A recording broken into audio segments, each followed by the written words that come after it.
It's a football Friday here on the Postgame Show live from Partee Golf Center here in Cayce. I'm Elijah Campbell. No Jay Phillips today, but instead we have my man Jack Veltri from Gamecock Central joining me for the next 3 hours leading up into 6 o'clock.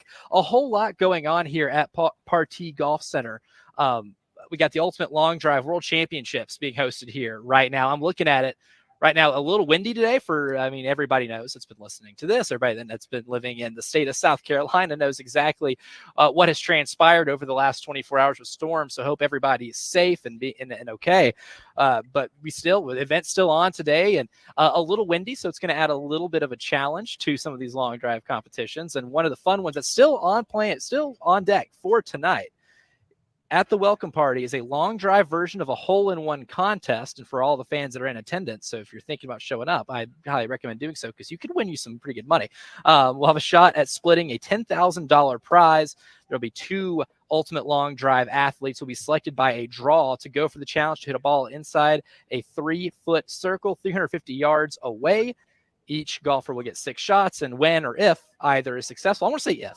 I win. I want to say when, not if. I want to be an optimist here. I want to say when one of those ultimate long drive contestants hits one within 3 feet, they will, of the winning fan's ticket will be drawn, and the athlete and the lucky fan will split $10,000. So that sounds like a pretty fun afternoon. So if that is something you're interested in, make your way out here to Partee Golf Center. We'll be here until 6, and then everything else is after that. But we got a lot to get into today. It's a football Friday, even though there is no South Carolina game tomorrow. There's still a lot going on in the world of college football. We had a Thursday night football game last night, which if you love field goals, I guess that's your kind of game. But Elijah Campbell here, Jack Veltri joining me from an undisclosed location, which has a pretty cool Nerf basketball goal. It looks behind him. But Jack, how are you doing this Friday? Welcome to the postgame show for a full show. This time we've had you as a guest countless times, but now we get you for an entire show.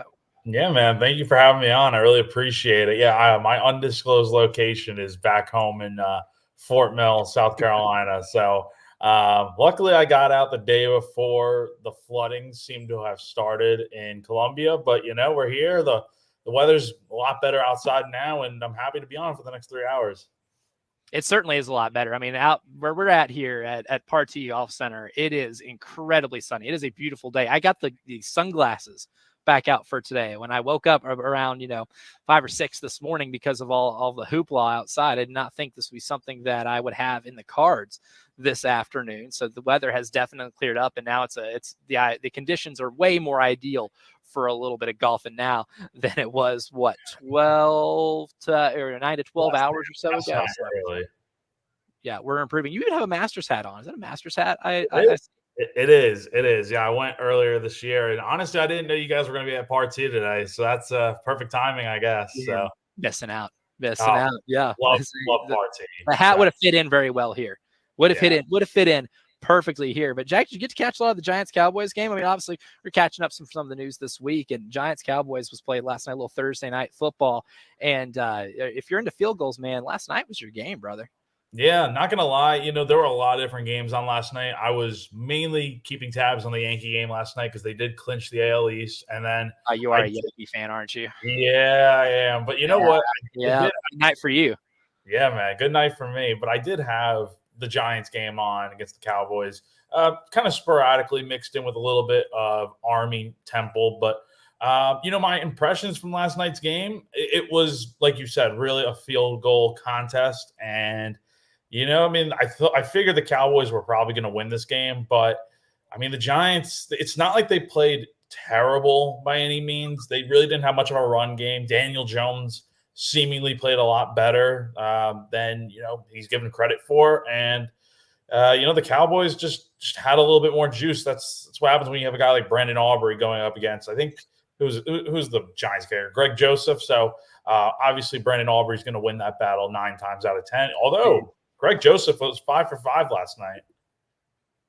Yeah, it was I think both kickers were combined 7 for 8, and Aubrey missed one at the very end of the game, and that was his first career miss outside of 50 yards. Like, the guy is automatic, and he hit a 60-yarder at one point in that game that probably would have been good from let's see, probably wouldn't get it for like 65, 66. I mean, it had the leg to break some NFL records. And I'm watching that.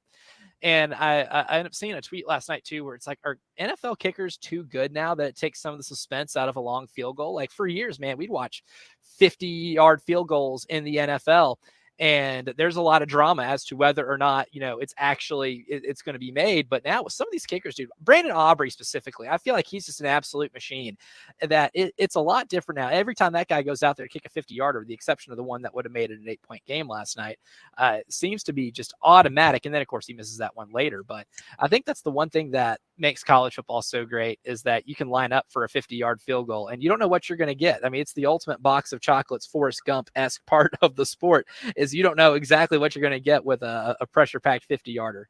No, absolutely not. I mean, look, NFL kickers are they should be money most of the time. There's going to be times where they miss maybe late game field goals or something, but I mean, over the course of the game, as long as it's not like unless you're Brandon Aubrey hitting from 60 plus, I mean, it's money most of the time.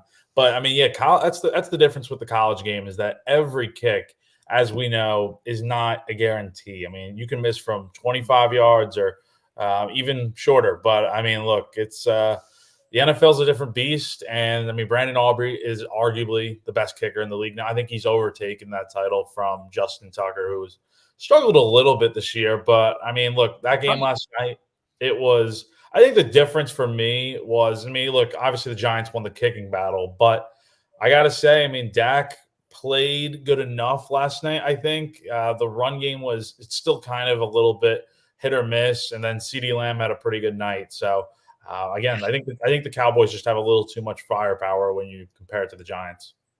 CeeDee Lamb's a route running technician, man. That touchdown was a clinic. And just in terms of just how to run a route and break off of a corner, that guy is an absolute machine. And I feel bad for Malik Neighbors, though. I mean, this kid's breaking some early NFL records. I think he's the first one to get a touchdown in his first 3 games and catch at least 6 or 7 passes.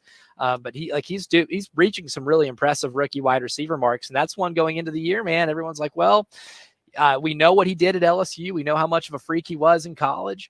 Is that going to translate? I think a lot of people knew it would translate to the NFL, but would it translate to chemistry with Daniel Jones, who is one of the more criticized quarterbacks in all of the NFL? Because let's face it, he's had a very up and down career. But, if you're a Giants fan, you got to feel at least pretty good about those two having some type of rapport. And I thought Daniel Jones, for the most part, until you got in the red zone, was pretty good. I like to call the red zone struggles the Derek Carr syndrome, where you get to a little past the 25-yard line, you forget how to operate an offense. But other than that, I like the Giants aren't maybe as bad as I thought they would be, especially considering they just didn't run the ball well last night at all. No, yeah. And I think, honestly, Daniel Jones, look, the numbers may not say 4 touchdowns, 3 interceptions. That's not amazing. But, honestly, man, he hasn't really been too bad this year. I think he had one of his better games last night.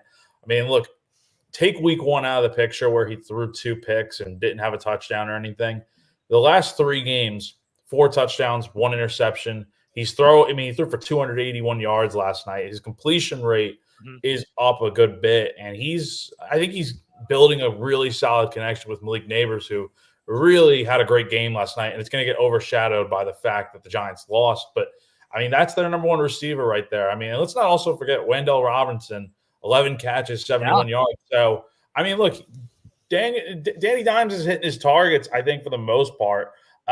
So I think there's still a long way to go in the season, and things could change drastically. But I think from what we've seen early in the year, I don't think it warrants what many expected the Giants to do, which is, cut Daniel Jones loose at the end of the year. Things could change, but right now he's playing like a quarterback that's playing for his job and keeping it right now. Yeah, definitely. And that's one thing about the college game this year is a lot of the top end quarterbacks. The Giants are kind of one of those teams that you'd think would be in the market for a quarterback. So watching guys like Quinn Ewers and Carson Beck, Shedeur Sanders, a lot of the quarterbacks that you've kind of penciled in to be the first quarterbacks taken off the board. It's kind of fun watching them. I mean, would you fit in with the New York Giants? But Cowboys got a big win last night, man. I was watching Get Up a couple days ago, and they were talking about, of course, they're always talking about the Dallas Cowboys on that show, but there was definitely a schedule graphic where it showed what the ESPN FPI percentage, had for them to win the next 4 games, and they're all sub 50%. So it's like, if you lose this game, this is your most winnable game for the next 4 games. They got a pretty big win last night for a defense that has been under strict scrutiny for not being able to stop the run. They held the Giants to 26 yards on 24 carries. So I think they put some of that to bed. I know the Giants aren't necessarily like the 72 Dolphins in terms of dictating a football game on the ground, but certainly, I mean, you hold a team to a smidge over a yard per carry. That at least shows that your defense has a little bit of life left in it. No, totally. Look, and people are going to say, "Oh, it's the Giants. Like, who cares?" But I mean, look, the Cowboys, for them, they really needed this because look, the last few weeks have been an absolute struggle. You go up 44 to the Saints, you go up 28 to the Ravens.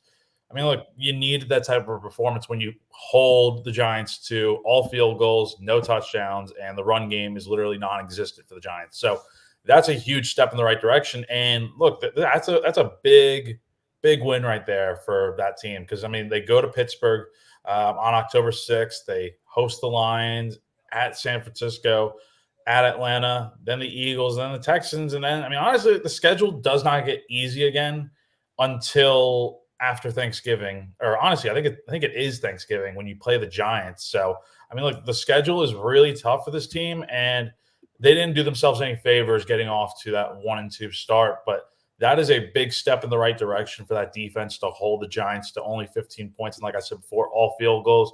Now you just hope it continues and carries over the next few weeks as the competition really stiffens up.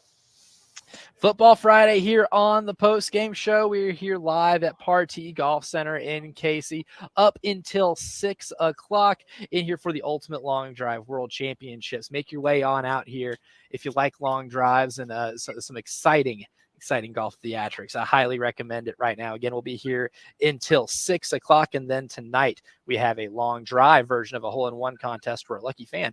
I'll be walking out of here with $5,000. I could use $5,000. I don't know about you, Jack Veltri, but I know I can certainly use $5,000. I'm not turning that down by any stretch of the imagination.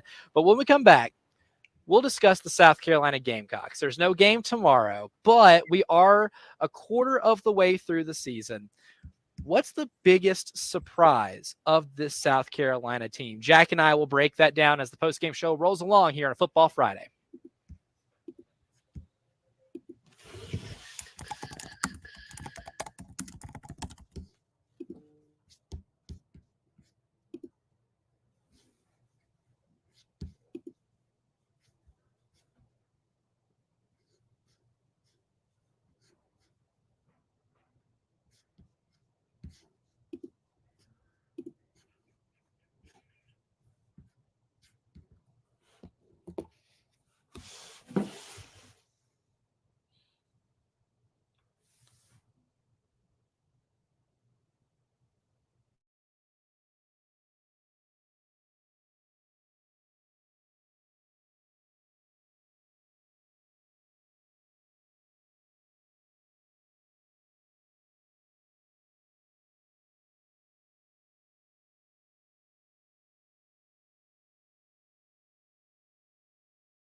That's right. Football Friday continues here at Partee Golf Center here on the post-game show brought to you by Brian's Eating and Cooling.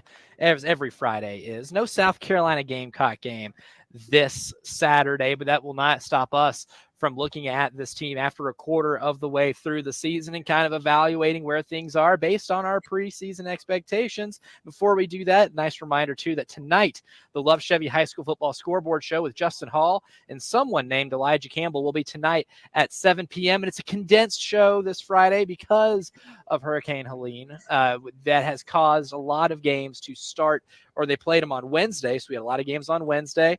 We have some games still tonight, some cancellations tonight, and we also have a decent slate of games tomorrow as well. So we will break all that down for you on the Love Chevy High School Football Scoreboard Show. Again, myself and Justin Hall, starting at 7 and ending at 9 tonight, as opposed to going all the way up until 11. Jack Veltri joins me right now. We're hanging out on the post-game show up until 6. And Jack, we'll go ahead and dive into it right now, man. The South Carolina Gamecock team, they're 3-1.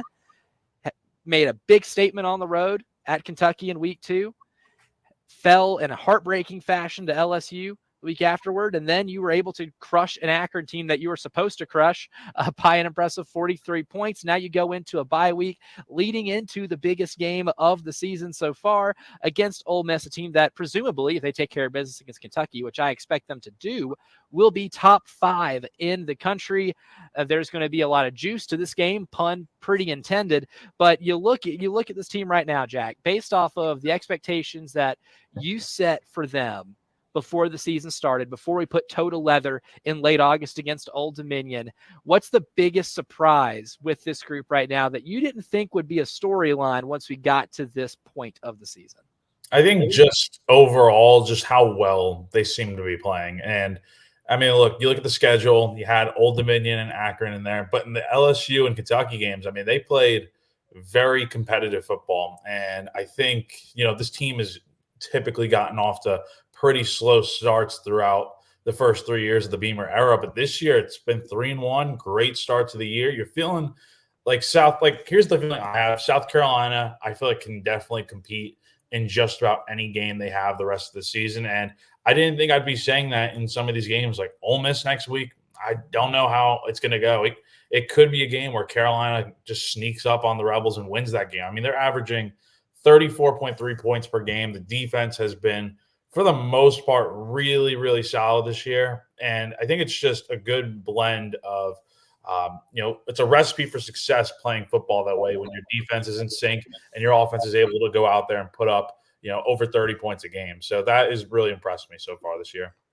Yeah, and when looking at this South Carolina team, too, at the beginning of the year, my expectation was maybe a slow start offensively, maybe not as slow as the first game against Old Dominion kind of indicated, but you've steadily improved throughout the course of these first 4 games, and I think they're at a point now offensively that was closer to what my expectation was when we were at SEC Media Days back in July. But the one thing that's really impressed me, I didn't realize how good this defense is, right? I didn't see that coming at all. I knew with a veteran presence on the defensive line, you were going to be solid against the run. You're going to put pressure on opposing teams' quarterbacks. And with the amount of defensive backs you have returning with, O'Donnell Fortune, Nick Emenwari, DQ Smith, you had so much experience back there that I think you were going to be able to create turnovers.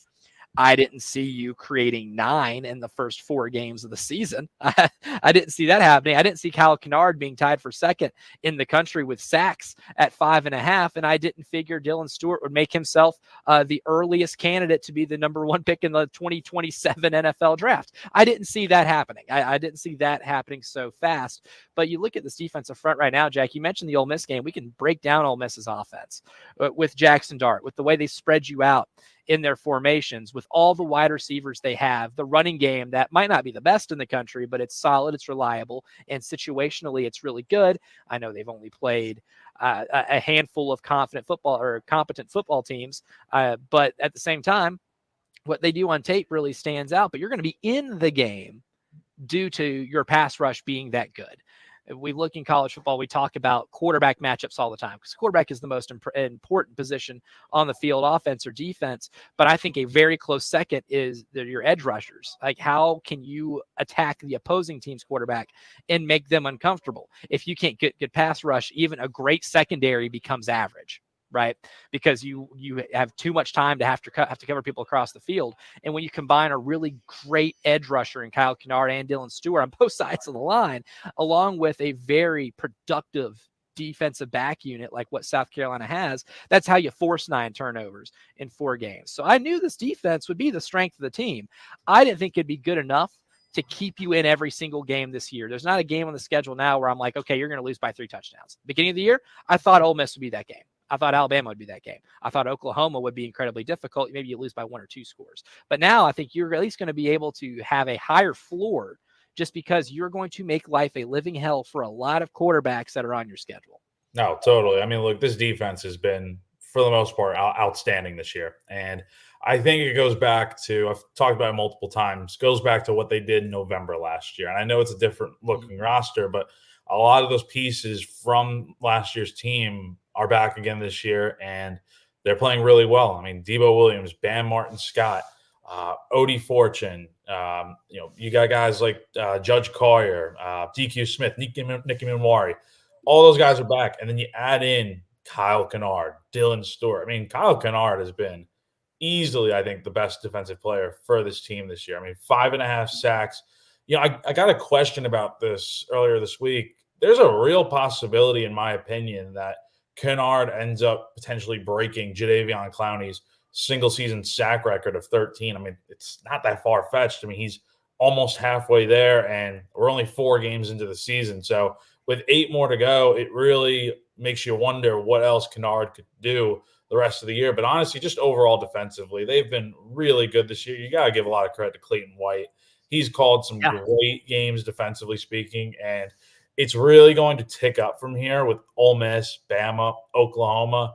But like you said, I think Carolina's defense can definitely keep you in every game the rest of the way, barring just anything unforeseen happening. But I'm really impressed with what this defense has been able to do. I like how you mentioned the end of last season, right? Because let's rewind to last October. You lose the game to Florida where you're up 10. There's about 9 minutes left, and you can't get off the field on 3rd down. Graham Mertz and Ricky Pearsall pick you apart up and down the field, especially on the money downs, and you lose a game that costs you ultimately a chance to go to a bowl game. Well, then you tighten things up. You get into November. They had the whole November to remember. Defensively, you had a November to remember. Ever since Stone Blanton had that pick 6 against Jacksonville State, you really saw a different unit on that side of the ball. They took care of business against a bad Vanderbilt team. They played a much better offense than Kentucky, and they held them to 14 points. And then you hold Clemson to 0 offensive touchdowns in that game. The only touchdown Clemson scored was on that scoop and score very early on. You only give up 9 points against that Clemson team. And I think that did provide at least a sense of belief within the returning defensive players. You're talking Hemingways, your TJ Sanders, your Boogie Huntleys, and Boogie's one of the best leaders of men in the country when it comes to getting guys to do what they need to do on a football field. I think that instilled enough belief for them to be able to come back next year or this year and be able to pick up where they left off. And when you add a Kyle Kennard and a Dylan Stewart to both sides of your defensive line as edge rushers, it makes life a lot easier for those interior defensive linemen. You've seen TJ Sanders as a guy who had that great game against Georgia and then maybe struggled to be as consistent as the year went along. I was looking at a mock draft, Jack, just the other day, and I'm got it pulled up right now. CBS, they have a lot of NFL draft analysts, and they constantly crank out mock drafts, like it's going out of style. But I looked at one from Chris Trapasso, and Chris Trapasso at 22 in this year's draft, he has the Cowboys having the 22nd pick and has them taking TJ Sanders from South Carolina. There is serious belief in some NFL draft circles that TJ Sanders can be a first-round pick. And when you watch him, you can absolutely see it. But it helps a lot with your interior defensive line if the edge rushers are getting to the point where it's requiring the attention of your entire offensive line, right? You saw what it did to LSU at certain points in that game. Mason Taylor, had to at times become a glorified left tackle and help Will Campbell out when it came to guarding Kyle Kennard one-on-one. Sometimes he had to be a glorified right tackle to be able to help Emory Jones keep Dylan Stewart out of the backfield. They had to use Mason Taylor in ways at certain points in that game. I know he caught 6 or 7 passes and still was really productive, but LSU wants him to run routes. Like Mason Taylor's on the field to run routes. And those two guys were so good on the field that it almost took him out of the game for certain stretches of it. And when you have two edge rushers like that, man, it helps guys like Tonka and TJ eat a whole lot more than they would have at this, say this point last year. And that's what teams are going to have to do to figure out ways to take both Kennard and Dylan Stewart out of the game, because there's no way you're taking both out of the game by just having a left or right tackle block both of them. You might have a weakness on the offensive line at a spot, and South Carolina's going to be able to take advantage of it. And I get what you're saying there by having a tight end for LSU block Kennard or Dylan Stewart, whoever it might be. That's the only way you can really go ahead and beat them, is by using the double team potentially. But even with Kennard, he's shown that it doesn't matter who you put up against him. He's fine out there. Yeah. Dylan Stewart has kind of slowed down a little bit, and I don't mean in a bad way. It's just he's not having 2 sacks per game, and that's going to happen because it's just not realistic. But, man, I think those two guys, like you said, they really do set the tone for the rest of the defense, and it allows guys like Boogie and TJ to crash through the middle and make some plays, because not all the attention is on the interior of the D-line, maybe like it was last year. 8 more games on the schedule for the South Carolina Gamecocks, and going 500 the rest of the way gets you to 7 wins, which would be playing above expectation for a lot of people, especially a lot of people in this fan base. On the other side of the break, Jack and I are going to discuss the likelihood that this South Carolina team can go 500 the rest of the way and get win number 7. All that and more as the post-game show rolls along.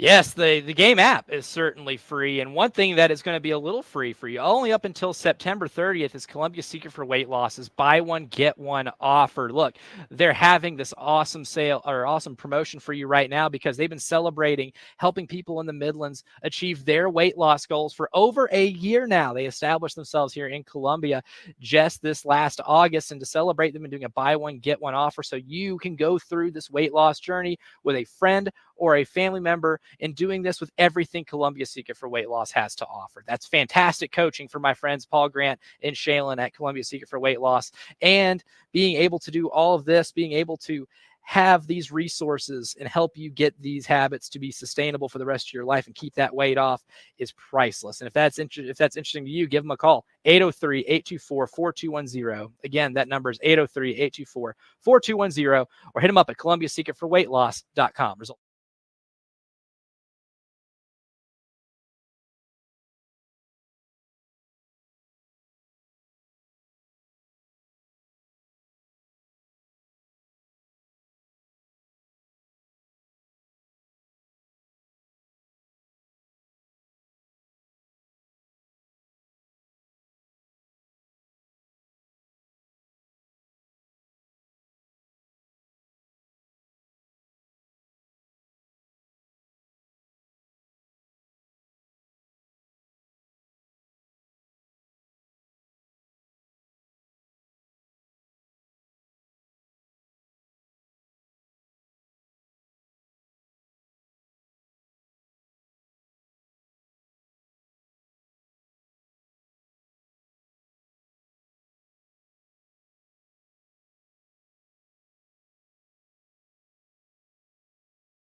September is Hunger Action Month. The Game and Hardee's are teaming up for a Hardee's Roundup, which I'm sure you've heard Bill Gunner and Terry Ford doing call-ins over the last couple of weeks to help this promotion.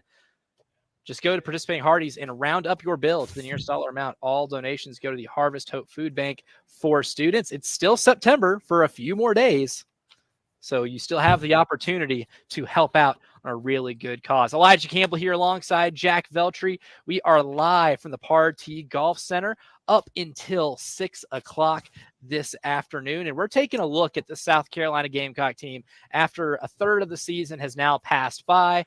What are some of the biggest surprises? We talked about the defense being a big surprise, and I don't know if being 3-1 necessarily was a big surprise by many people's standards, but now you're looking at an opportunity, Jack, to go possibly 7-5, which I think we would have agreed before the season would be a win, to go 7-5 with this schedule. And all they have to do to achieve that goal now is go 4-4 the rest of the way. So when you look at this schedule right now, with Ole Miss coming in next Saturday, traveling on the road to Alabama and Oklahoma, returning home against Texas A&M, staying home, or then going to Nashville to play Vanderbilt, coming back home to play Missouri, and then ending your season with a game at Wofford at home, and then Clemson on the road to round it out. If 4-4 is the goal to get to 7-5, how confident are you that South Carolina is going to be able to maneuver this schedule the rest of the way at 500? I'm very confident. I think with the way they've played the first 4 weeks of the year, if they play like anything like that the rest of the way, they're going to be fine, I think. And the key has always been for me, if Carolina can get out of October 1-2 or better, I think 1-2 would be ideal because, I mean, look, Alabama's going to be tough. And then I feel like it's really a toss-up between Ole Miss and Oklahoma with whatever game you win there. You go 1-2 or better, you're in a really good position because you'll have 4 wins going into the next bye week. And then after that, I mean, November, I think, gets cracked up to be a little tougher than it really is. A&M, we'll see what happens. It's at home. So I think Carolina can definitely win that game. Should be able to take care of business against Vanderbilt. And then I don't think Missouri's as good as people have made them out to be again. Missouri's been a little disappointing. Yeah. From an expectation standpoint, that's an offense that hummed last year. And like they still have like flashes, still have a lot of athleticism, but man, like only 27 points in regulation against Boston College and only 24 in regulation against Vanderbilt, or 21, I think it was. No, 20 points in regulation against Vanderbilt. Very disappointing so far for Missouri. Something's up. Oh, totally. And they've just been playing way too close of games. I mean, going to double overtime against Vanderbilt, that doesn't make me feel, super scared or anything. And a lot can change because that game's in mid-November. But then you get Wofford. That's a win. And then at Clemson, we'll see what Clemson looks like as the year goes on. The schedule, we'll see what happens next week when they go to Tallahassee, assuming that game, gets played. I don't know how bad the weather's been in Florida State territory, but we'll have to see. But I think Carolina can really do some good things the rest of this schedule. And I think my prediction before the year was 8-4. I can genuinely see them going maybe 1-2 in October. And then, having a pretty good month in November, because the constant with this team has always been, the last 3 years, slow starts, great finishes. Obviously, you didn't beat Clemson last year, but you still finished pretty strong, all things considered. Mm-hmm. This year, you started strong. Can you finish strong as well? I think that's going to be the key, that if those things that have been a constant over the last few years continue into this year, we could be looking at 7-5 or better for sure.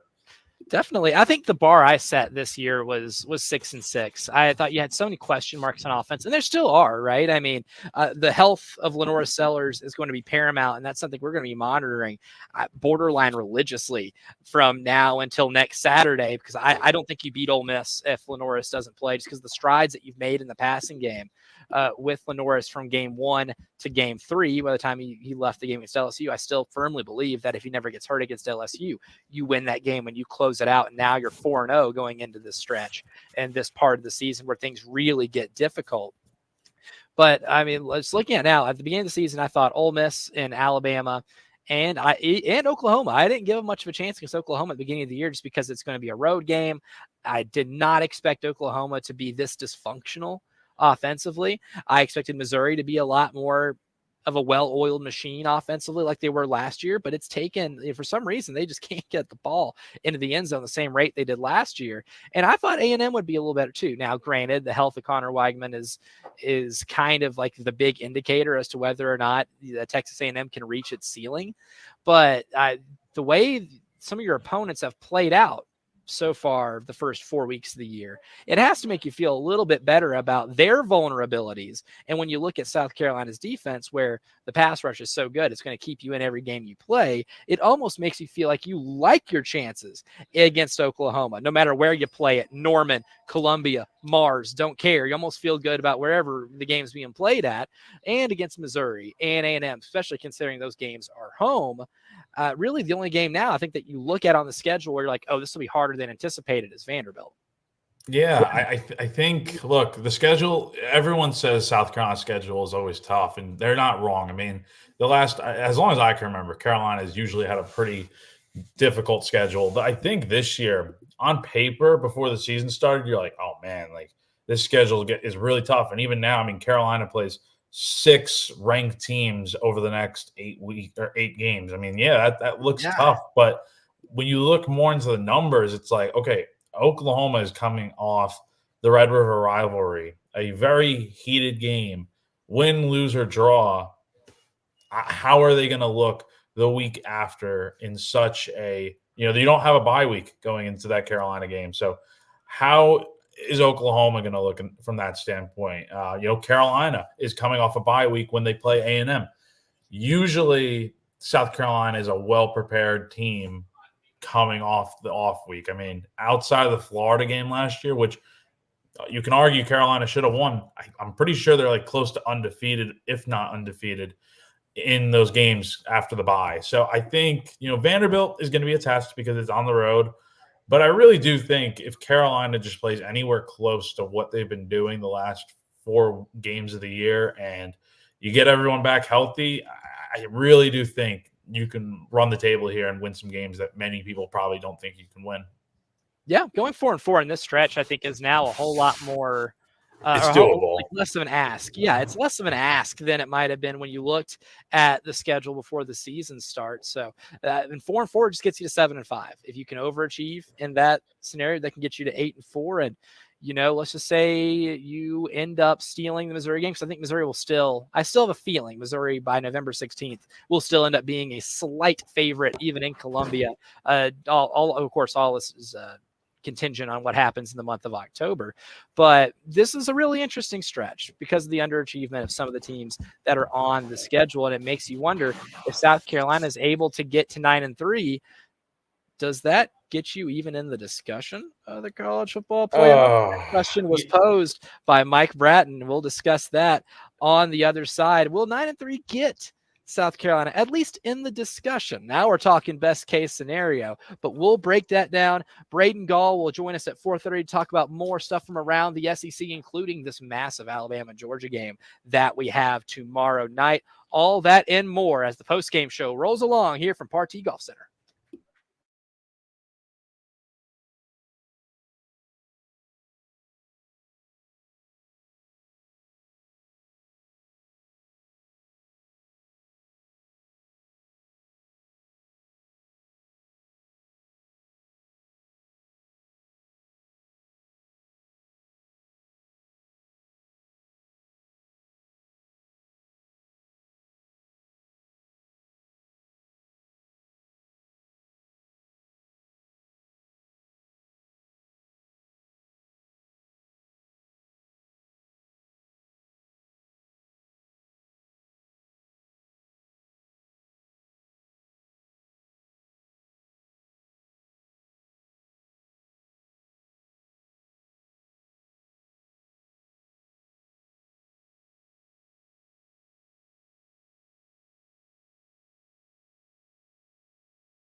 Tomorrow night, it's not just Georgia and Alabama. And trust, we're going to get into that game in the second hour, especially with our pal Braden Gall, who we hung out with in SEC Media Days. We'll break that down and some other stories from around the SEC that are getting very juicy. But tomorrow night, stop by Sips and Sounds. It's the only craft beer, wine, and spirits tasting event held indoors under the cool AC. Thank God. So that's not too hot. You're not getting rained upon. No heat, no worries.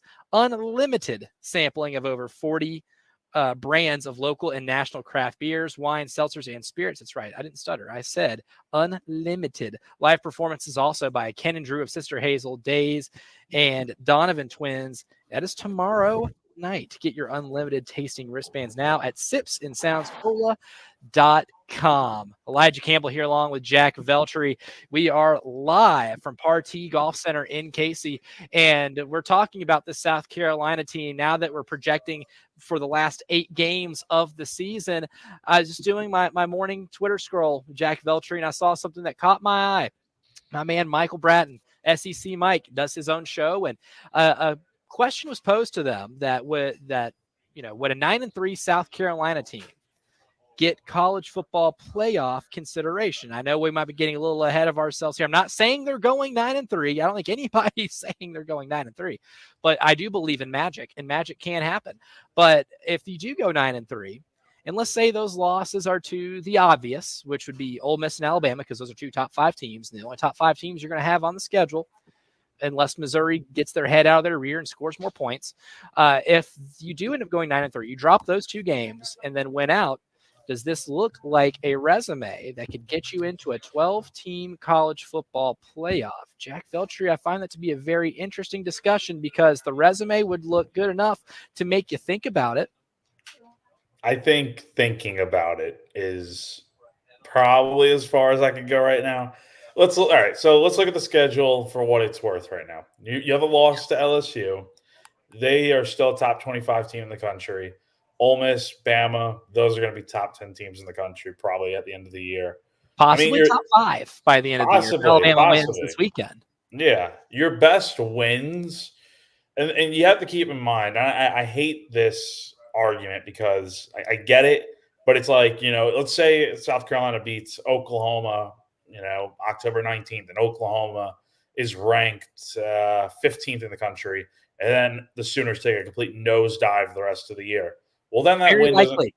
Yes, and that win doesn't have a ton of value because, one, they don't have a ranking attached to their name anymore, and they might have 4 or 5 losses on their schedule. So it seems like you beat a team you're supposed to beat, essentially, is what I'm getting at, even though at the time the Sooners were top 20 in the country. So, the best wins, you could potentially have 4 ranked wins on your schedule by year's end, but you also need to make sure, those teams that you're beating are having good records as the year goes on. So like Kentucky, for instance, if Kentucky wins like 8 games or something, that's a better win than it looks like right now.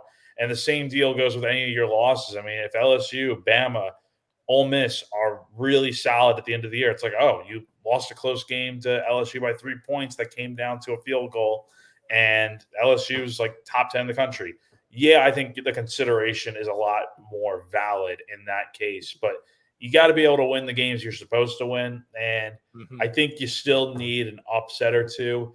I feel a lot better about this team making the playoff for sure at 10-2. 9-3, I think, gets you in the door, but I'm not sure if it is enough.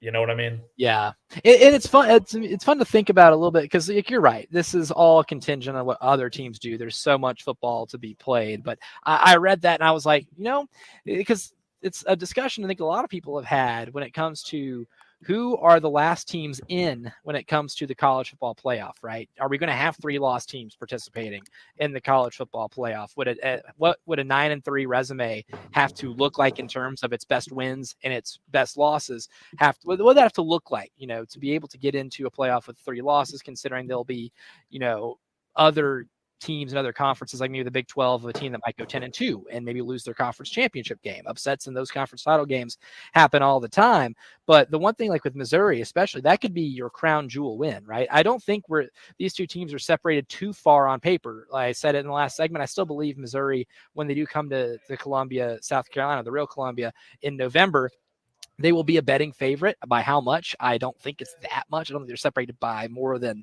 4 or 5 points, but they can come in here because they still have Texas A&M on the road. I still think Missouri can win that game. Texas A&M, you can just go ahead pencil in 8-4 if history tells you anything. They go at UMass, and Marcus Camby don't play football, and he ain't walking through that door. You still got Auburn, incredibly dysfunctional. They go at Alabama. I can chalk that up to a loss. So there's a really good chance that when Missouri comes in here and they play Oklahoma after that on November 9th, that they have 2 losses max, I believe, but at least maybe 1. It's looking very likely to me that Mizzou walks in here with 1 loss. And if that's the case, they're going to be top 10 because that loss would be at Alabama, a very excusable one. And that would be a win that you could hang your hat on as one that's like, hey, this is a win that can get us or prove that we belong in something like that. So, if we're looking at just any 9-3 SEC team, it's going to be really contingent on your wins and losses. I think the real hypothetical debate here comes to our wins against Missouri at home, Oklahoma on the road, A&M at home, Kentucky on the road, and then Clemson on the road. There's a really good chance Clemson's a top 10 team at the end of the year if they roll through the ACC like I kind of expect them to now. If that's your collection of wins, does that cancel out 3 losses? It could. But at the same time, here's the way I look at it. You're going to have 4 conference champions automatically in. Then you have the best group of 5 team in. That leaves you with 7 teams left to go. I think there's still going to be a lot of, and we've seen it before with teams getting left out of the 4-team playoff. There's going to be a lot of 11-1, 10-2 teams that are probably going to be considered ahead of Carolina. And that's where I get worried. Like, unless just everyone is kind of beating up on each other this year and you have a lot of maybe like 10-2 teams that are comparable to Carolina or 9-3 teams, then maybe we could have the argument that Carolina should get in. But I don't know. That's the thing. I think 10-2 is a much safer bet than 9-3.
Football Friday here on the game. I'm Elijah Campbell, joined by Gamecock Central's Jack Veltri. We're taking you all the way up until 6 o'clock live here at the Partee Golf Center in Cayce, where we have a really big event, Ultimate Long Drive World Championships, going on here today.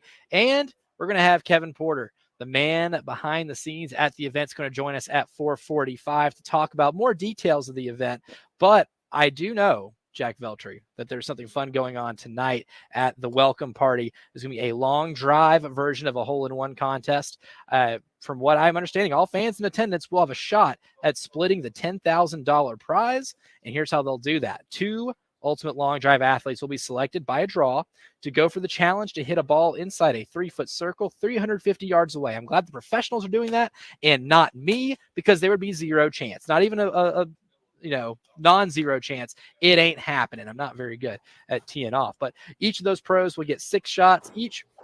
And what I have in front of me, the copy says when/if either is successful. I'm saying when one of them is successful. I'm an optimist, Jack Veltri. So when one of them is successful, a winning fan's ticket will be drawn, and the athlete and said lucky fan will split 10,000 buckaroos. And that sounds like a pretty good payday for me. A lot of stuff to get into, Jack. That's a big event tonight. We have a big event tomorrow over in Tuscaloosa, Alabama, between 2 of the most historic programs in the SEC.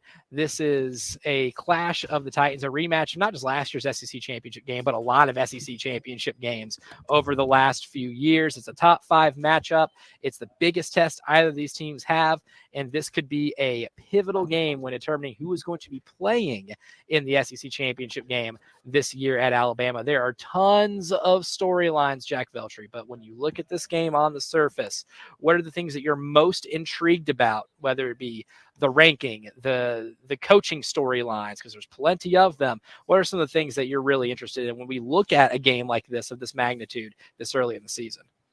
I think number one, I mean, this matchup's going to be awesome to watch. It's going to be everything that we've figured it would be. I'm interested to see how Kirby Smart does against this new regime in Alabama. Nick Saban is no longer there as the head coach, obviously, and Kalen DeBoer is taking over. How will he fare against Kalen and this Alabama team that still has some of those big pieces from last year's team? How will he fare against this new Alabama regime? Like I said, that's going to be really interesting for me. Again, I think both these teams are, they're coming off of bye weeks, so they're going to be well prepared, well rested. We saw Alabama take their best shot at Georgia last year in the SEC championship game, which was ultimately Nick Saban's final win as the Crimson Tide's head coach. And now it's another test, but it's in Tuscaloosa. So I think, how does Georgia handle that environment that Bryant Denny will certainly have tomorrow? I mean, it's going to be buzzing and stuff. And I mean, look, Kentucky really gave the Bulldogs a scare just over 2 weeks ago. And I'm really interested to see how much Georgia progresses from that game. Because, look, they got the win, but it was an ugly win.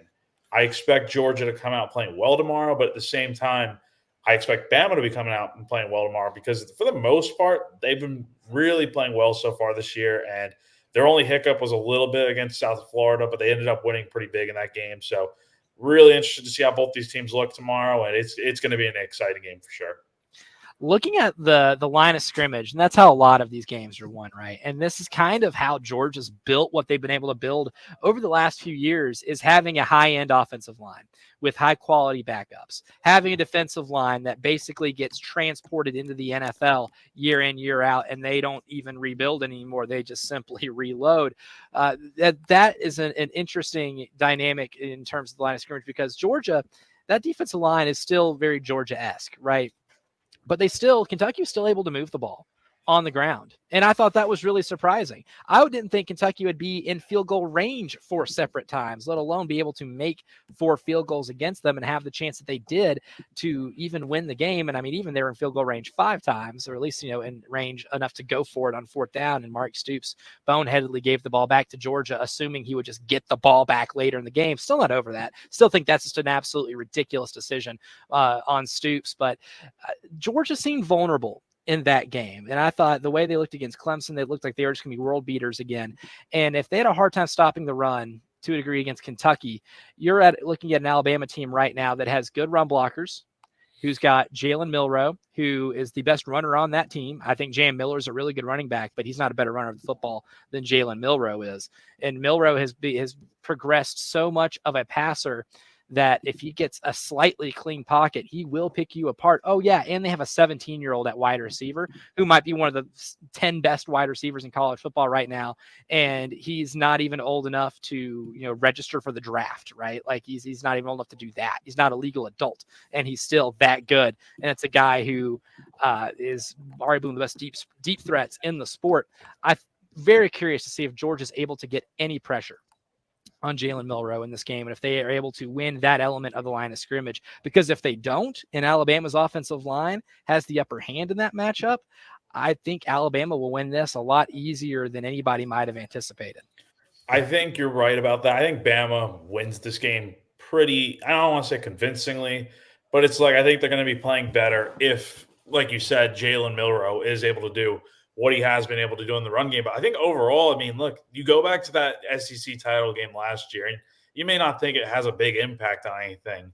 I mean, Georgia held Milroe to only 29 yards on the ground, and he had to do a lot of his work through the air. I mean, he went, for 192 yards, 2 touchdowns, had to make some tough plays. And I'm interested to see, okay, he didn't have much success in the run game last year against Georgia. What does it look like this year? And how much does it help having guys like Jam Miller and Justice Haynes and even a guy like, if you need him, Daniel Hill, guys like that can run the football really well in addition to Milroe.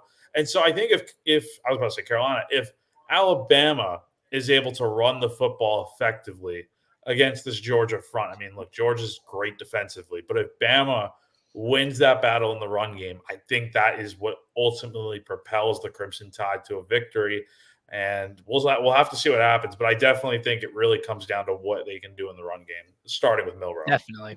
Yeah, and the anchor of that offensive line for Alabama, I think, is Parker Brailsford, who transferred over from Washington, an offensive line unit that won the Joe Moore Award, the award given to the best offensive line unit in all of college football last year. It was Washington.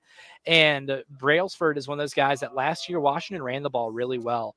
They were able to run the ball at times with Brailsford leading the way, and Michael Penix didn't get touched hardly any last year. He stood in some of the cleanest pockets anybody had in college football, and a lot of that is because of Parker Brailsford. And this is going to be the biggest matchup that Brailsford has had to play against since last year's Michigan game in the national title, and didn't turn out well for him, but this is a big test, and they're going to have the home crowd with them. And I think if Alabama wins that matchup, they win the game. If they don't win that matchup, it gets a lot tougher. Now, on the inverse, Georgia does have a couple players on offense that are going to be missing. London Humphreys, the wide receiver transfer from Vanderbilt, has mononucleosis. He will not be playing. And Tate Ratledge, the All-American guard, will not be playing. So those are two pretty big losses for Georgia against an Alabama team that has been a terror when it comes to the pass rush. I mean, against Wisconsin, Quindarius Robinson had over a 25% pass rush win rate. So he's winning he's getting in the backfield and getting a sack in almost 1 every 4 pass rush attempts. It's just astonishing. I don't care if Wisconsin's underachieving or not. You get against a Big Ten team on the road, you a monster. You know what you're doing. That's going to be a tall task for Georgia to be able to keep those dudes. Jihad Campbell, too, linebacker, having a fantastic season off the edge. And look, when you look at Georgia's offense, they're going to have to make some plays down the field. Alabama's going to make sure they keep plays in front of them, and they're sure-handed tacklers. You got to be able to stretch the field a little bit. Carson Beck has an average depth of target of only 7 this year. It's one of the lowest in the SEC.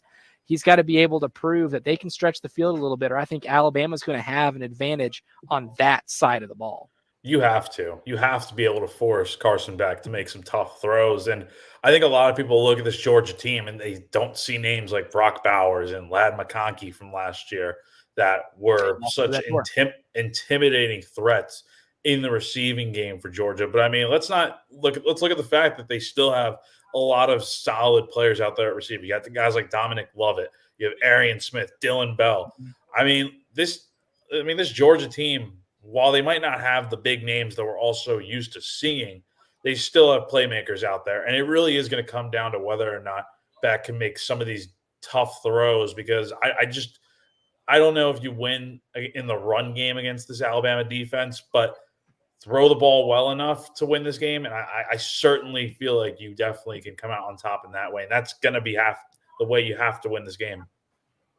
Yeah, especially if you can't run. And that's the thing. What we've been really impressed with over the course of the last few years of Kirby Smith being the head coach at Georgia is that teams have been able to run on their defensive line, right? It's been an absolute chore to try to establish a run game against Georgia because they just do have such a monstrous line. And for Georgia too, like in their run game, their offensive line has been great run blockers. And it doesn't really matter who the running back is, right? Like they ran the ball at will against Clemson and ETN was suspended for it. Didn't matter. It don't matter who the running back is. They control the run game on both sides. And when we look at this game right now, Alabama hasn't been tested in that element, right? South Florida was a decent run team. Western Kentucky, not at all. Wisconsin had to become one because Tyler Van Dyke tore his ACL on the first drive of the game, and Wisconsin's playing an entire game with their hand tied behind their back.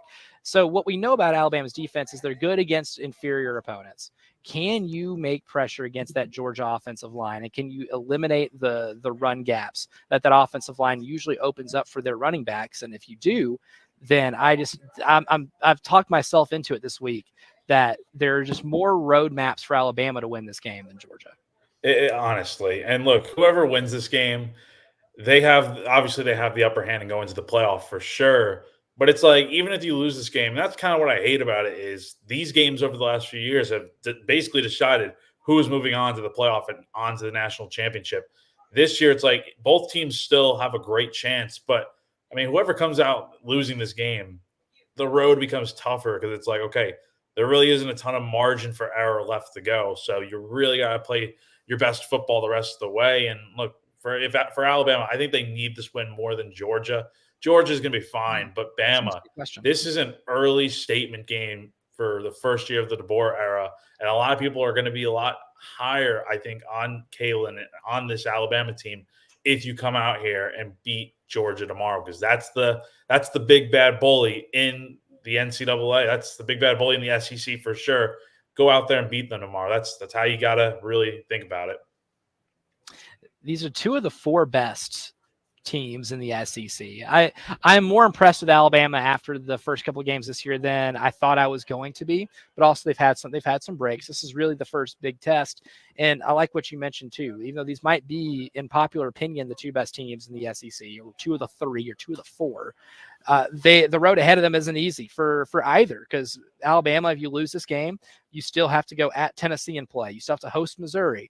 You still have to go at LSU, and yeah, and thankfully for them, Oklahoma, I don't see Oklahoma hanging with them. But then you look at Georgia's schedule, you lose this game, then you have to go at Texas. That's tough. That's the number one team in the country. You have to go at Ole Miss. That's the top 5 team in the country. You at least get the luxury of hosting Tennessee, but you still have to play Tennessee. And that's a Tennessee team that looks like it's going to travel a lot better because of that defense playing really well than in previous seasons. These two teams do have some of the short ends of the stick when it comes to the conference scheduling. I don't envy that for either of these teams. And that makes it, even though we live in an era now where the games in the regular season, the high-end games might not mean as much because of the 12-team college football playoff, this one will have some serious implication in terms of who gets in the SEC championship and gets to be able to find their way to getting a first-round bye. And that leads us to the question. Stuart Mandel from The Athletic did his college football playoff projection going into this week, and he had 5 SEC teams in the college football playoff. Does the SEC get that in this year? Do they get many? They get 5 teams in the college football playoff in the first year of the expansion? We'll answer that question as the postgame show rolls along live from Partee Golf Center.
Now, you can't win this week, but the lawyer release of special teams contest is up to $500, which means if the Gamecocks score a special teams touchdown, you could win, but you can't win unless you register. You got to register first. And that's go to 1075thegame.com to register. And then if you get a special teams touchdown here in the next game against Ole Miss, you win $500 or a chance to win $500. There's a lot of people that have entered, but the pot keeps going up $100 each week. Last year, Jack Veltri, it went all the way up until the Vanderbilt game, and some lucky winner got $1,000 thanks to a blocked punt that was scooped and scored. So will we see one against Ole Miss? Would be pretty cool, but if that's the case, then whoever wins the drawing gets $500.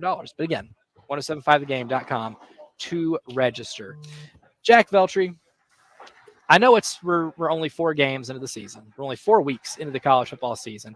But that's not going to stop me from being enthusiastic about the 12-team college football playoff. So when I saw Stuart Mandel from The Athletic release his playoff projections, I was really curious to see one thing: how much homogeny exists between conferences in this bracket. Now, naturally, the first 4 seeds are going to be conference championship winners.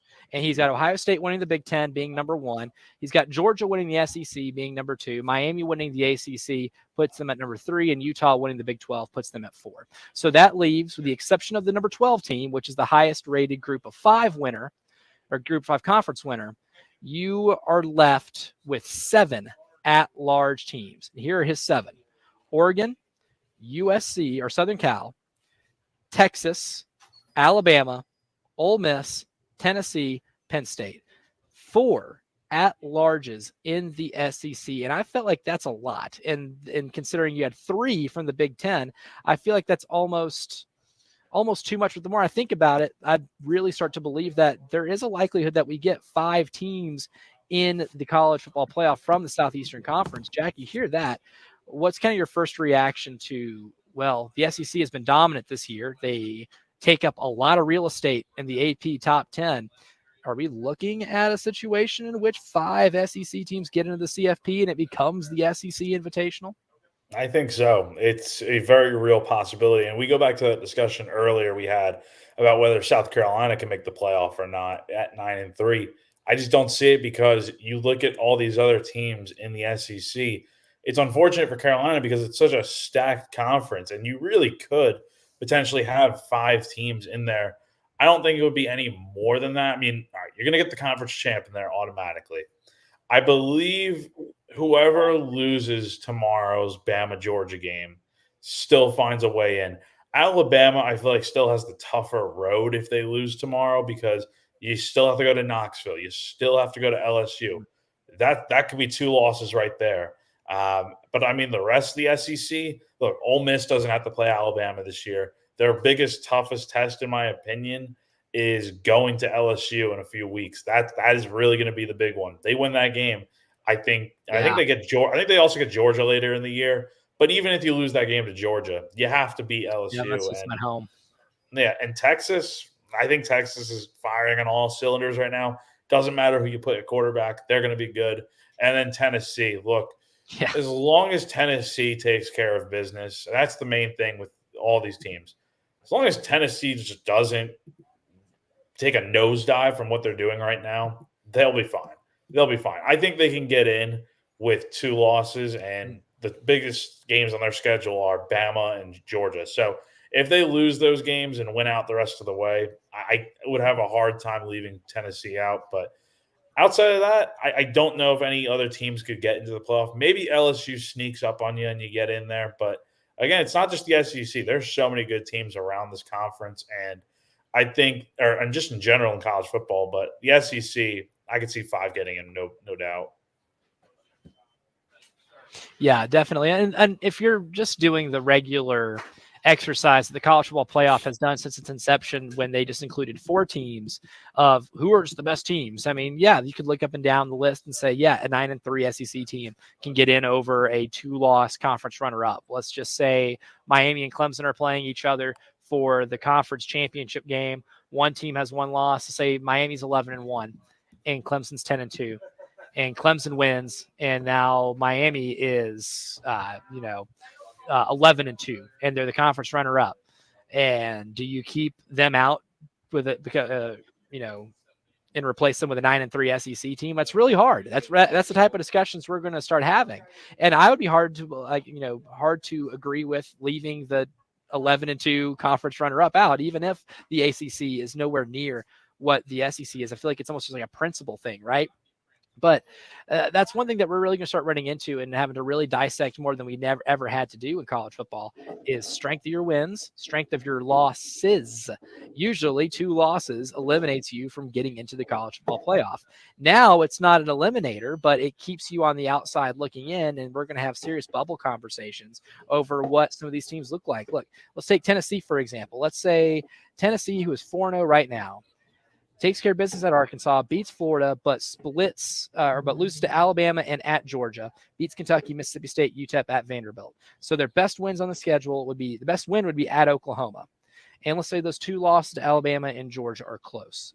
And that offense looks like it did in the first 3 weeks of the season when they're putting up a bajillion points a game. And in those losses, they're really tight and maybe scoring in the 20s. Would you keep out a 10-2 Tennessee team over maybe an 11-2 Miami team or Clemson team that would be a conference runner-up? It's a very interesting discussion to have, and I think we're going to start really weighing out a lot of those and narrowing it down based off just the strength of what your best win is and the circumstances of your losses. Yeah, that's the real argument that needs to be had is, okay, who did you lose to and who did you beat? I think, honestly, if Tennessee loses both those games to Alabama and Georgia, I know I said they should probably still get in, but if we're talking about them going up against a 11-2 Miami team, and Miami just loses a close game against Clemson in the ACC title game, and they take care of business the rest of the way, as long as they don't have any ugly losses on their schedule outside of that, I don't know.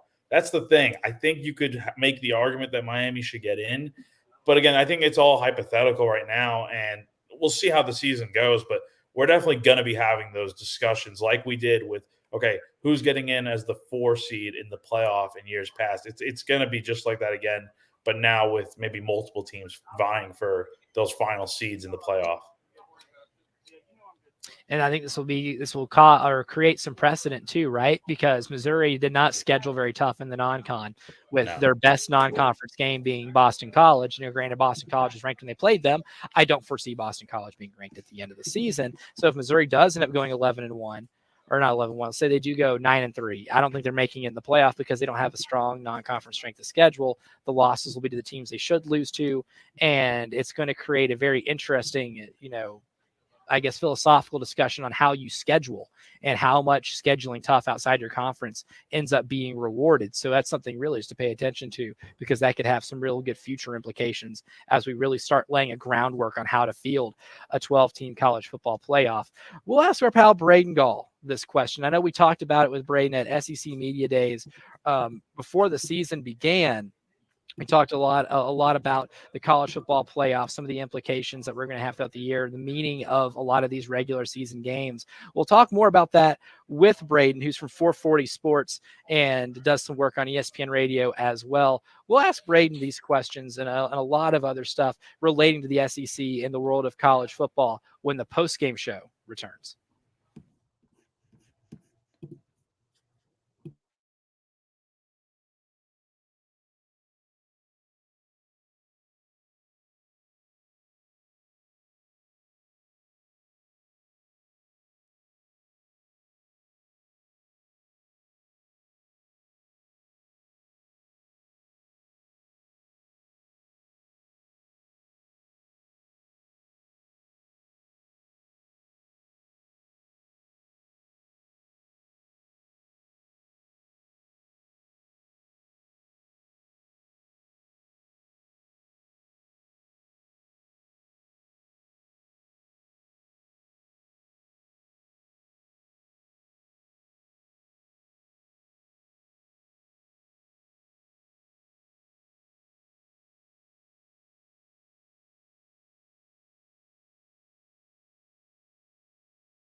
From the WIS Traffic Studios, I'm Elijah Campbell. The few accidents to get to you that are causing some issues on the roadway, and we'll go ahead start with some stop-and-go traffic on I-20 eastbound right near exit 11, as traffic moving very slowly over there towards Augusta. Here closer to town, we have an accident report on I-20 westbound at Bush River Road near exit 3. And lastly, we have one near Irmo on I-26 eastbound. This one's going to be over at Broad River Road, right near exit 101, it looks like.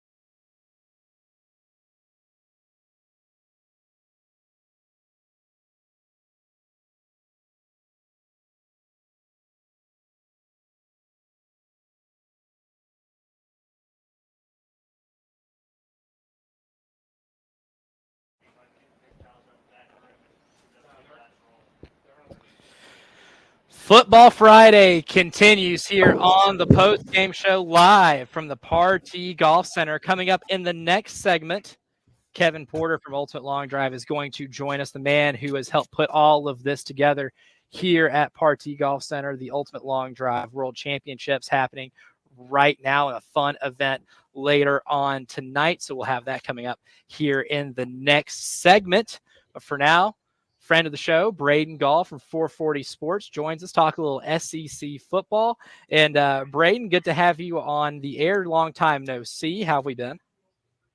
I'm doing well. A little wet here, but hopefully everybody down there is doing all right. So.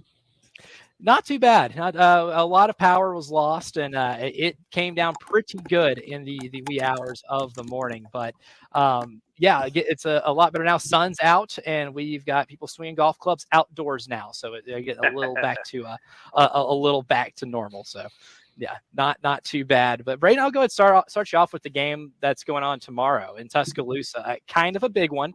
Two teams that are kind of a big deal.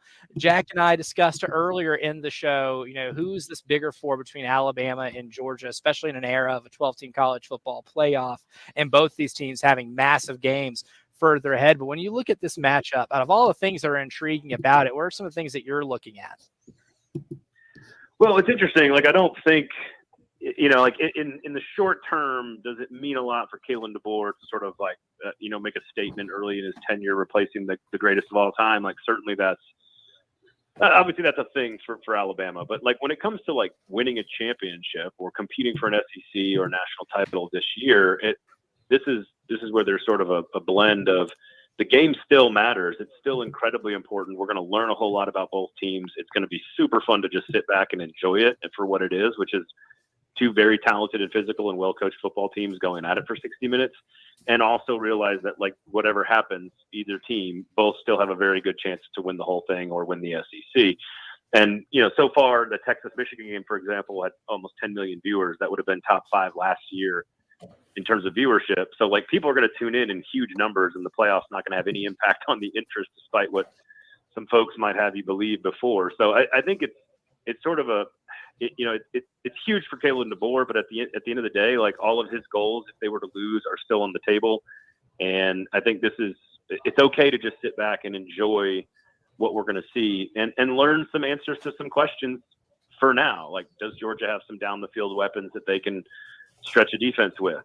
Can Jalen Milroe sit in the pocket and deliver inside an offense, inside of the confines of an offense, when Kirby Smart deploys a strategy that probably is designed to keep him in the pocket? So there are some questions that we want to see answered, scheme, depth, talent, everything. But at the end of the day, I think it's okay to be a fan of this game if you're not, married to either team, and just sit back and enjoy what should be a fabulous football game, physical, talented, well-coached, etc., and just enjoy it on Saturday night.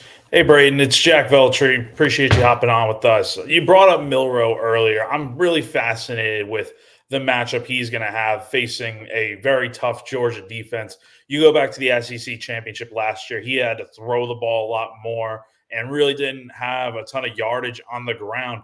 Do you see that being something in this game where maybe he's able to get more going on the ground? And do you think he needs to if the passing game isn't working as effectively? And can they win with him on the ground running the football? I mean, he's probably the most electric and dynamic runner of the football since Michael Vick in terms of like total skill set. I mean, his first 3 steps are faster than anybody else I've seen in the game in a long time. And I mean, that's including Lamar even. And so I think what's interesting is like they can absolutely win with his legs. I think that's the case. In fact, I think they're going to use him a lot in the first half like that. I imagine both offenses have not put a lot on tape so far. They're probably holding a lot back for this game. Kirby does that sort of, that's like his natural state is to like hold things to the vest. So I think you're going to see a lot of stuff eventually come out as the game goes along. He ran the ball in that fourth quarter of that championship game, like when he needed to. And you're right, they threw the ball, but then, on a couple of those critical downs in the fourth quarter when Georgia had to get stops, they couldn't because Milroe was able to make plays. And so I do think that is a huge part of the game plan for Alabama. I think Kalen DeBoer also knows when to deploy it. If you watch Michael Penix the last couple of years, they didn't run him often, but when they did, they were generally very effective because he knew how to do it, when to do it, where to do it. And I think like one of the things that I think Alabama, and I know it sounds crazy to say, I think Alabama is going to be better this year, is due in large part because I think the offense will be so much better around Jalen Milroe, including the scheme. I think Tommy Rees held him back for most of the year last year. And frankly, the questions about Kalen DeBoer for me are more long-term. As you get further removed from Nick Saban, there are more questions about how you sustain that level of success. But in the short term, this is a better offensive staff. It's a quarterback that's more mature with a better system, a better offensive line, a more creative running game, and frankly, just as talented a receiving core. So I actually think the offense will be fine for Alabama. And I do think that Georgia will figure them out. And eventually the strategy, again, to my opinion, would be Kirby's going to figure out a way to sort of keep in the lanes, keep contained, and force Jalen Milroe to sort of play through the confines of a normal passing offense, which I think is probably, if you ask Kirby, that's Jalen Milroe's weakness. So look, it's going to be hard for me to say anything negative about Milroe. I really like his game. I thought all the criticism he's gotten over the last year and a half, I think is totally unfounded. I think he's an extraordinary talent and certainly a likable kid in the locker room. And, of all the Alabama quarterbacks, he's like at Jalen Hurts level of likability. So I think he's really, really good. And I think they're going to use him a lot in the first half. I think the question is who makes the adjustments in the second half. Mm-hmm. Certainly. And Brady, we'd be remiss if we didn't ask you a Gamecock question too. As the home of the South Carolina Gamecocks, they're in an interesting spot right now. 3-1. Really feel like it should be 4-0 after that LSU game with some really bad breaks there in the second half. But you look at the South Carolina team right now, and they were picked pretty low in the preseason whenever we were at SEC Media Days in Dallas back in July. But how much has your perception of this team from afar changed just over the course of these 4 games, including the big win at Kentucky and then really taking LSU down to the wire? Yeah, I mean, like you're right. You could be one play from 4-0. You also could be one play from 2-2, probably getting away with the win over Old Dominion in lucky fashion. I mean, a bunch of turnovers in the red zone is not normally how you want to go about winning games, but I agree. Like the game against Kentucky, the defensive front, the way they've developed those players, I think you got to give them a ton of credit. I think LSU's defense has more issues than we think in general, probably more issues than I thought. I do think Garrett Nussmeier is a really good player. I think he's going to continue to get better. So I'm sort of, you're right. It's sort of a weird spot because if you watch a couple of games, you could be like, all right, they look about like we thought in the preseason. You watch another couple of games and you're like, this is way better than I thought. And one of those games is the same game. So it's just, it's very strange in terms of evaluating who they are. We're going to learn a lot more here in the next 4 weeks, though. So yeah. Anything I tell you right now, you can invite me back on in 4 weeks and I'll be right about something and terribly wrong about something else. So I'm impressed with certain parts of it, the recruiting, the talent, the development, in particular, the defensive line. The way they went up there and completely dominated Kentucky is probably still the most impressive thing. And then holding your own against an LSU team like that, probably, like you said, could have won that game. The penalty is the penalty. It's, it's kind of the right call, but it's kind of like a cheap call. So it kind of is what it is. And that's a bummer, but it is what it is. So I think if, I think they're kind of where they're supposed to be, if that makes sense. And Mhm. that might be ahead of schedule to some degree in terms of my perception, because I think I had them. I'd have to double check. I think I had Vanderbilt and Mississippi State behind them, certainly. And I think I had Arkansas behind them as well. I mean, them and Arkansas both seem to be better than we expected. So I think we're going to find out a lot more. If you can pull one upset here, whether it's Ole Miss or A&M or Missouri, I wouldn't be surprised if they win one of those games, if not two of them, and then you've got a really good season on your hands. But you got to go out and get one of those. You got to go out and finish the deal on one of those. Braden, kind of going off that with Carolina, what's one thing that you've watched with this team that maybe could be a difference maker in some of these wins that, like you said, they probably do need an upset or two to really have a strong season? What do you feel like the X factor is in getting some of those wins? Well, I mean, I want to say, like, my first instinct when you're asking the question was to be like, all right, you got to take care of the football. And certainly having a healthy offense would be helpful as well. But I just sort of, as soon as I say that, I'm like, well, no, you got all the turnover breaks in week one, so it's hard to complain too much about that. So I don't know. I think they, I don't have a clear answer for you when you say why do I think they're better than I expected? It's frankly that the talent is better than I thought. They have better football players, in particular on the defense, than I expected. That I thought they'd be good. I didn't think they'd be good this fast.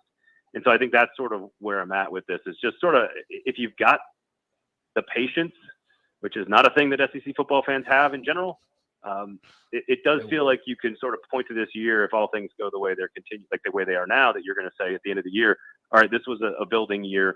This was a step. This is a piece of progress here for the organization. And if you could point to that, I think you're great. I don't have a specific thing. Like, is the offensive line better than it was last year? Probably any offensive line is better than it was last year. Is the defensive line better? Probably. So I can point to some things, but I think I need to see them more against top flight competition, other than just saying, like, look, they have more talent than I expected, which is maybe that's the answer. Mm-hmm.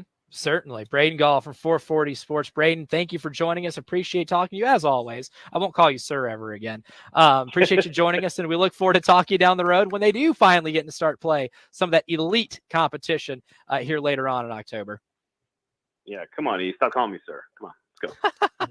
I just like making you feel old. Braden Gall, 440 Sports.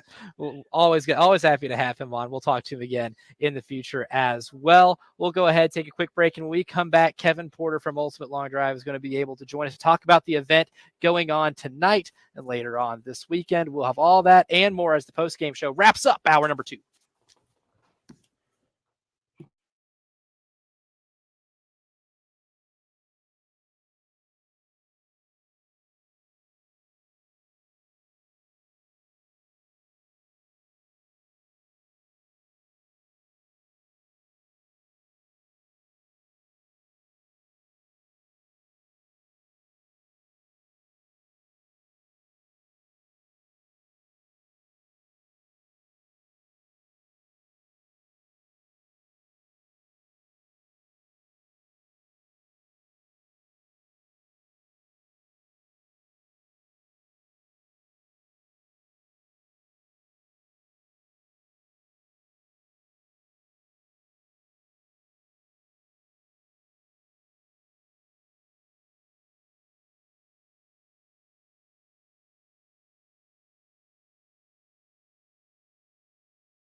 Final segment here, hour number 2 of the post-game show. And a reminder, you can watch the Game TV, powered by Integrated Media and sponsored by Shepherd's Glass. Just download the 107.5 The Game app from iTunes, Google Play. Listen anywhere and watch us in the Game TV on YouTube. And if you're watching on YouTube right now, you will notice that we have a special guest here right now with Ultimate Long Drive, and that would be President Kevin Porter. Kevin, thank you for joining the show. Thanks for allowing us to even, team up with the venue to help us be here and be able to promote this fun event. And I know it's a fun event because you have a championship belt in your lap right now.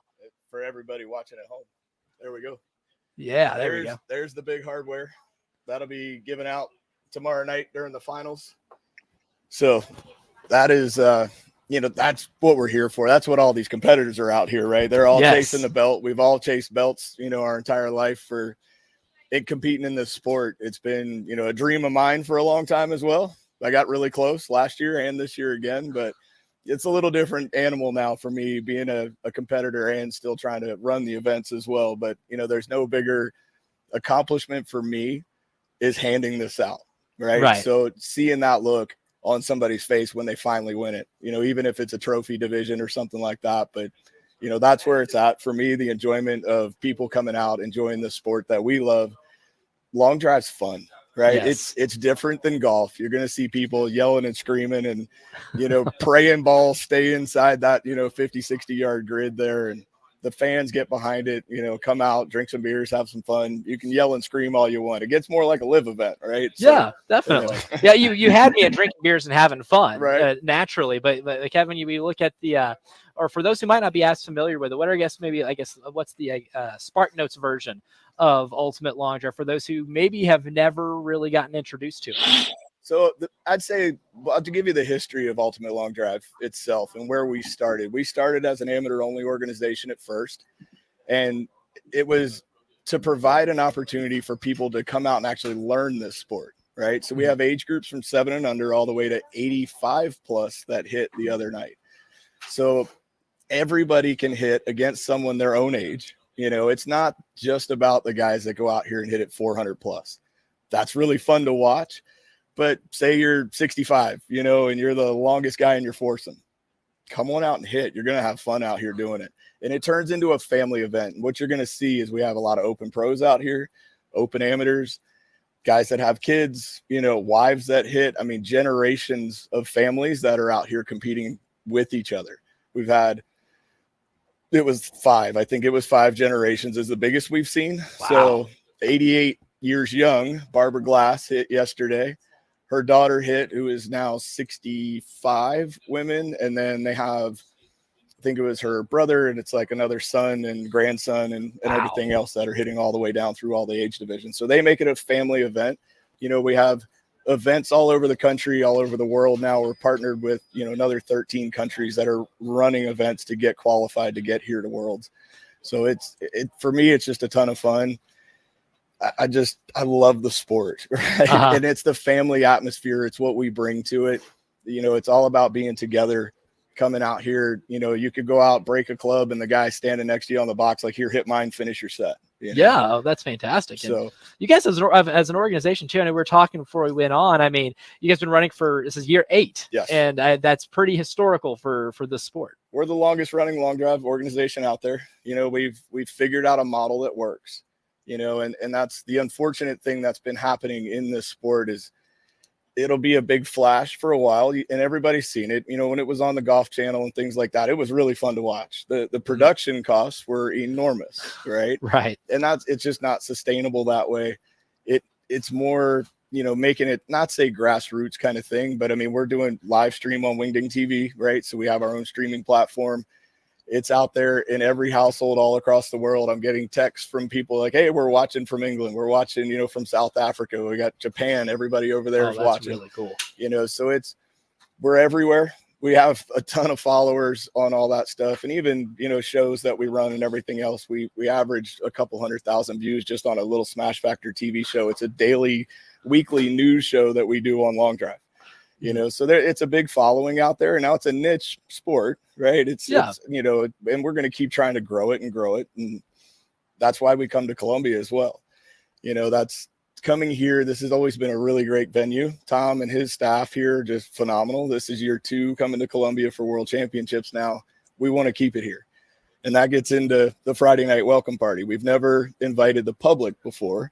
It's always been for hitters, families, stuff like that, just a gathering of all the long drive hitters. But in order to grow the sport and really start showing people what this thing's about, tonight, come on out, 7:30. You can come out now as well. They're going to actually start serving beer earlier than that. But which means that's when it's time to come out. Yes. Yeah. So anytime in the next 30 minutes or so, they should have the beer truck fired up. But come on out, and you're actually going to get to watch competition thanks to the hurricane. We've had some delays, and I've had to juggle around a lot of stuff to make this thing happen, right? So they come out. We're also doing a hole-in-one challenge tonight.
First Alert Traffic is sponsored by Wetzel's Automotive in West Columbia.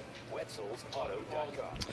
From the WIS Traffic Studios, I'm Elijah Campbell. The few accidents and traffic backups to keep you aware of here on this Friday afternoon. We'll start with some fallen power cables. That's going to be on Lorick Avenue near Glendon Road. So traffic completely stopped over in that part of Richland County. We also have an accident reported on Clemson Road near US 1 and 2 Notch Road. Another one on Highway 1 at Augusta Road at Pisgah Church Road. And 2 more to get to you. One in Lexington County. I-20 westbound at Bush River Road near exit 63. Traffic moving very slowly through there. And lastly, one on 26 eastbound over at Broad River Road near exit 101.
Final hour of the Football Friday edition of the Postgame Show. I'm Elijah Campbell. He's Jack Beltry filling in for Jay Phillips this afternoon. I am live from Partee Golf Center. We have a really fun event this weekend, the Ultimate Long Drive World Championships held here at Partee Golf Center right now. And look, I mean, if you're on your way here, be prepared to find a place to park because there are not many spots left, and I highly recommend getting out here as soon as you can. It is a really fun event. We just had Kevin Porter on, the president of Ultimate Long Drive, and not only is the president, he competes as well. And remember, later on tonight, I would say around 9 o'clock or so, we'll have the welcome party, and we'll have a long drive version of a hole-in-one contest. All fans in attendance will have a shot at splitting a $10,000 prize.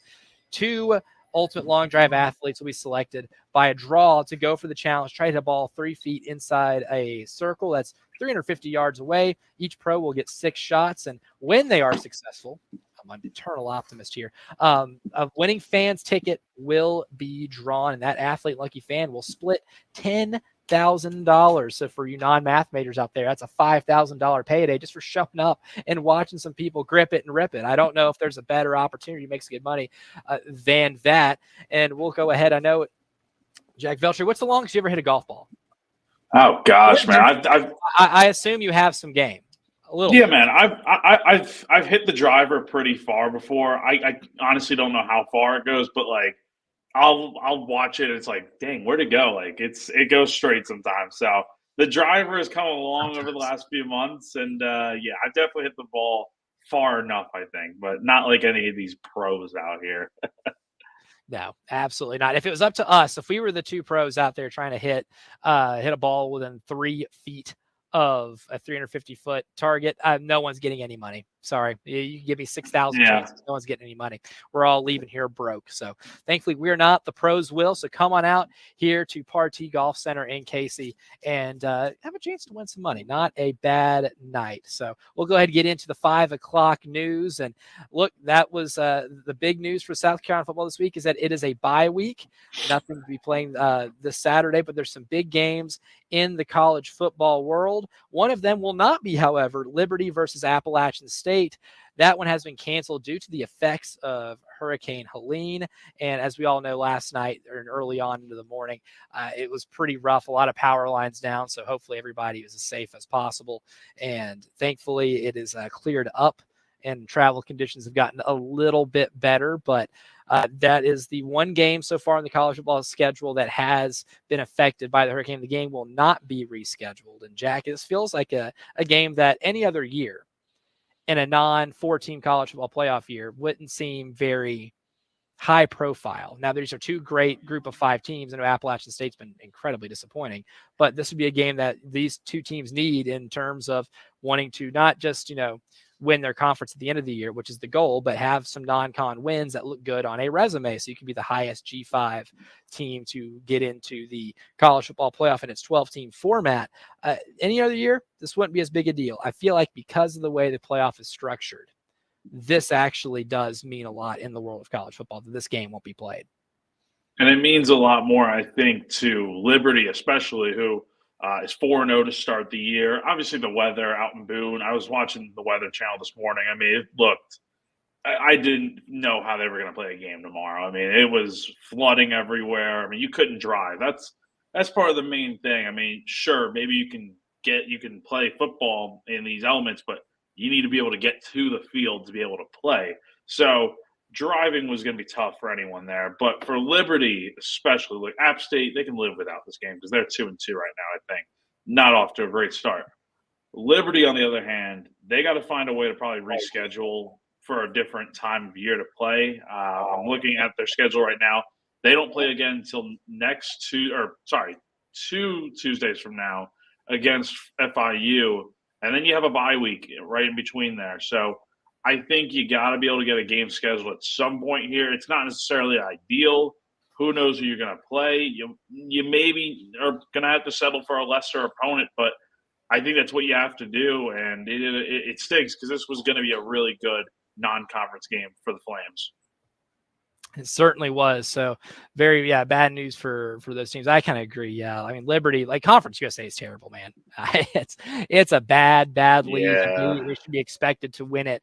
I would say that, fairly easily, but that's a tough one that they can't add to their resume. And this would have been a game that App State could have used to kind of turn their season around. I know defensively they have just been atrocious to start the year. But continuing with the 5 o'clock news, we'll go ahead and get into a game played last night, Thursday night football. A good matchup for a Thursday night football. Like, this ain't your normal Titans-Jags type football game. You had Cowboys, Giants, and two big brands there, two teams that were desperate for a win. Both teams coming into this game with a 1-2 record, and the Cowboys coming away with a 20-15 win in MetLife Stadium last night. And Jack, if you like field goals and you like some place kicker artistry, then I feel like last night's duel between Brandon Aubrey and Greg Joseph was the game for you. That was definitely a, contest of who can kick more. And, look, Brandon Aubrey didn't win the battle, but he won the war, right? I mean, the Cowboys came out on top. So, look, I mean, Greg Joseph, he gave it a great shot, but his offense didn't do much to help him outside of that. They were kept outside the end zone, and we were talking about it earlier. I think that's probably one of the bigger differences is that the Cowboys' defense had been struggling the last few weeks. I mean, you really gave up a lot of points the last few weeks, and you needed a big turnaround game here. Granted, it's against the Giants, but it can really propel you moving forward because the schedule, as we both know, gets a lot tougher from here. So, big win for the Cowboys, a tough loss for the Giants, a game that it was a lot closer than maybe some thought coming into the day, but it was definitely a game that is going to be killing the Giants a little bit here now at 1-3. Yeah, definitely. And if you get a shot, Rico Dowdle scored one of the few touchdowns in this game. Only 2 touchdowns were scored. Rico Dowdle doing so on a 15-yard pass from Dak Prescott to give them a 7-3 lead. And look, we talked about it earlier, in the show when discussing this game. The Giants were a fun example of the importance of red zone offense, right? They got into the red zone a few times, weren't able to really punch it into the end zone. And despite outgaining the Cowboys in this game by 10 whole yards, despite being a little better on third down overall, they weren't able to punch it in. And a lot of that is because they couldn't run the ball. 24 rushes for only 26 yards for the New York Giants as a team. That's not how you get it done. And look, I like the point you made. This was a big game for the Cowboys to show that their defense still had a little bit of a pulse and that you can't just run up and down the field on them, because that's what the New Orleans Saints did with Alvin Kamara. That is what the Ravens did with Derrick Henry and Lamar Jackson. That teams were just able to gash them on the ground. They play a team in New York last night who, won't ever be confused with the 1972 Dolphins in terms of being able to dictate the terms and conditions of a football game on the ground. But anytime you hold any professional football team to 26 yards and 24 carries, you're doing a pretty good job. No, totally. And look, I mean, I'm looking at some of the numbers now. It's like, the Cowboys had 11 penalties last night. Giants only had 4. Giants dominated the time possession, 35 minutes to 24. I mean, look, this is a game that you look deeper into the numbers outside of the fact that the Giants really couldn't generate any good run game. They were in a good spot to win this game. It's just, I think Dallas made a few more plays when they needed to. Look, it's tough to stop Dak Prescott and CeeDee Lamb, guys like that. Jake Ferguson caught all 7 of his targets last night. I mean, that's a really good offense, however you want to draw it up. But, I mean, the Giants, man, that connection with Daniel Jones and Malik Neighbors is really starting to grow on me. But the run game is their biggest downfall right now. And I don't know if it's something they're going to get figured out. I mean, look, I can tell you firsthand as a Bills fan, Devin Singletary, it does not intimidate me as an RB1. Not a chance in the world.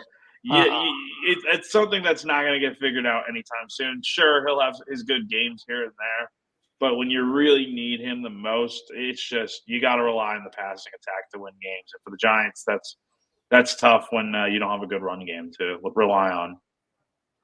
Definitely. And now, we're getting a little closer to October, meaning playoff baseball is about to really come into play, and a couple of storylines from the world of Major League Baseball. Yes, the Mets and the Braves was postponed yesterday.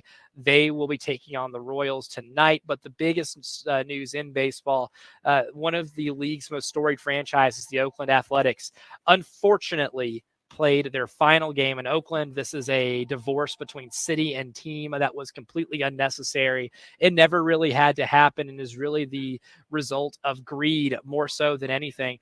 Jack Veltri, I want to give you a stat here. I don't know if you've heard it or not. And you let me know how much this surprises you. The highest paid player, the most any player for the Oakland A's ever got paid on a single contract was in the year 2003 with Eric Chavez. The owner of the team purchased them in 2005 and has yet to give a player more money than what the team gave Eric Chavez in 2003. The Oakland A's have been a result of ownership neglect and the failure of a lot of people that keep teams in cities, right? And what happened yesterday was really sad, seeing them sell out the park, which is cool, and seeing all the outpour of support that the Oakland A's had. But to now sit a day later and realize that, one of the storied franchises of Major League Baseball will no longer be in Oakland is a very heartbreaking type deal for Major League Baseball, and ultimately will be bad for Major League Baseball. I'm going to throw another stat at you because it just puts into perspective how bad things are for Oakland, and I feel terrible for them. So 2004, their payroll was $59.4 million. In 2024, their payroll this year was $62.7 million. They have terrible ownership, easily the worst in sports. John Fisher is a horrible owner. He has set that franchise back so many times. And look, I know Moneyball, they've had their good years. They've won 97 games or more in, I think, 2018, 2019. Those were good teams. But the issue is they always dumped off players. And look, with the whole Oakland Coliseum thing, I watched that entire game yesterday. It is tough to see a fan base like that get screwed over so hard. John Fisher had 20 plus years to get a new stadium in place. It didn't have to be in Oakland necessarily, but he had opportunities to keep the team in the California area. And now it's like they're not, and they're going to Sacramento next year. Why are they going to Sacramento when, look, I know the Oakland Coliseum isn't great by any means, but it's sustainable from an MLB standpoint. I mean, you have to put so much money into this AAA ballpark out in Sacramento, and it's horrible. And I really do feel for those A's fans because, I mean, those are lifelong fans right there. And I feel bad for the workers too, because it's like anyone that has a job at the Coliseum, it's not like they're getting carried over to Sacramento. Life is tough for Oakland fans. Losing the Warriors, losing the Raiders. Now you're losing your beloved Oakland A's. It's terrible. Lost all three. Yeah, terrible. But, they did win the game by a score of 3-2. It was a good game yesterday. The last pitch in the win over the Texas Rangers was a 104 mile per hour missile from the hands of Mason Miller, ground out, won it for Oakland. So they did at least get to win their last game in Oakland. And then for the Braves tonight, all these are becoming must wins and basically de facto playoff games. The Royals are in town. The Royals are 85-74. Brady Singer on the mound for Kansas City, 9-12 record with 3.73 ERA, and lefty Max Fried for Atlanta pitching tonight. He's 10-10 on the season with a 3.42 ERA. Big game, and they don't get much bigger than the two you're going to get on Monday when the Mets come back for a doubleheader. But you can't make those important if you don't take care of business against Kansas City. That's the 5 o'clock news. When we come back, Jack and I will discuss the South Carolina football team as they head into their bye week Saturday. Where are they? And what's the biggest surprise that we can say we did not see coming for this team after 4 games? All that more as Football Friday edition of the Postgame Show live from Partee Golf Center continues.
Special reminder that tonight, the Love Chevy High School Football Scoreboard Show with myself and Justin Hall still on, but we have an abbreviated show that's going to go from 7 to 9 as opposed to our normal 7 to 11. So once we wrap things up here in the postgame show live at Partee Golf Center, I will be heading back to the studio, and myself, Justin, and Ed Bird will give you all the scores from Wednesday. We had some games moved around due to the hurricane that hit this week, and we have some games tonight, not many. We have some cancellations, and a lot of games moved to tomorrow. So we'll keep you up to date with the latest information from the world of high school football tonight, starting at 7, ending at 9.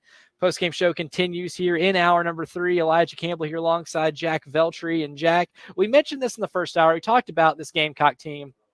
Now that we are over a quarter of the way into the season, 8 big games left to play. But when reflecting on these first 4, I like looking at things that, might have been a surprise to us, right?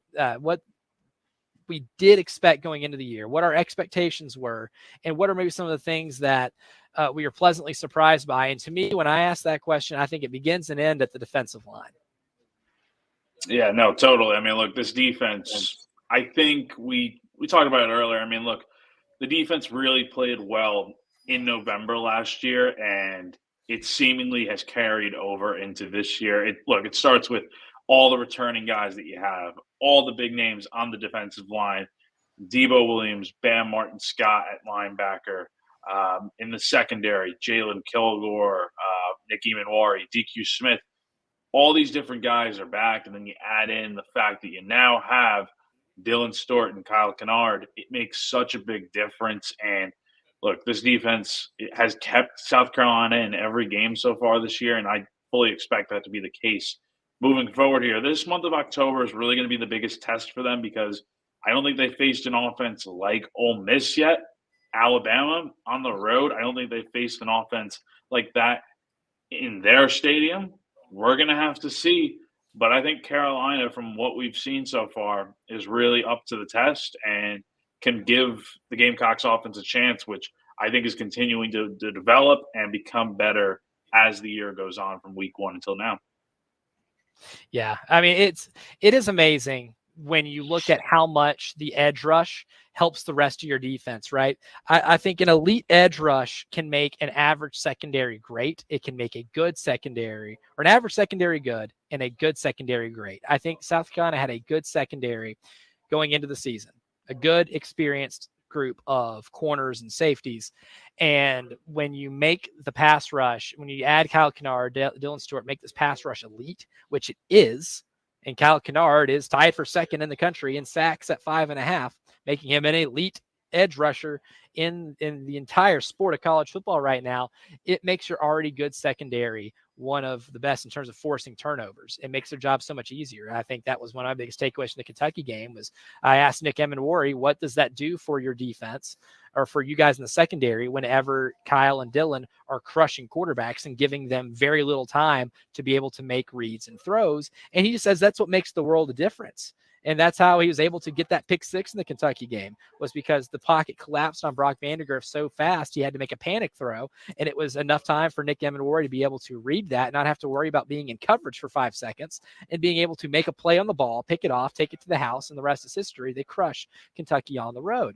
That has to be the biggest thing that makes this defense from going to being really solid in the strength of the defense, or of the entire team, to being great at times, and being able to help you be in every game you play. Yes, I understand that LSU was able to put up 400 yards total offense, but understand that over half of those yards were gained in the third quarter when the offense had 2 bad 3-and-outs and didn't give you any time to rest and recuperate. You really take away that quarter of the LSU game, and you've had a dominant defense. Even include the third quarter of that LSU game, you were top 25 in the country in defensive stop rate. And if you just look at those teams, Jack, from top to bottom that are on that list, no one has played 2 SEC teams. So when you have that into consideration, that you're the only team that has played that type of level of competition, on that list of 25 of the best teams in the country in defensive stop rate, it has to make you feel good about the sustainability of being in a list like that throughout the rest of the year.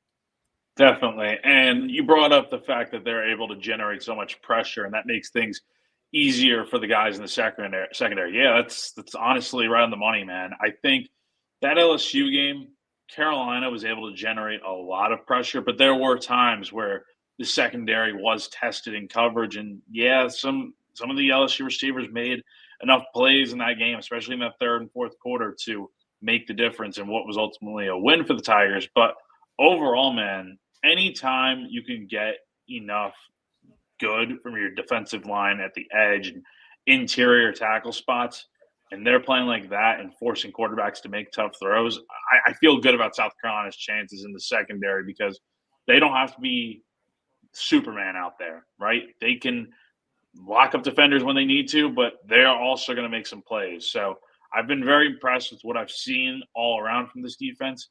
Now it's just about, okay, carry it over into the month of October, figure out a good game plan to attack Jackson Dart and try to stop these receivers because they are going to be easily one of the toughest tests, if not the toughest test, this Gamecock defense will have all season long.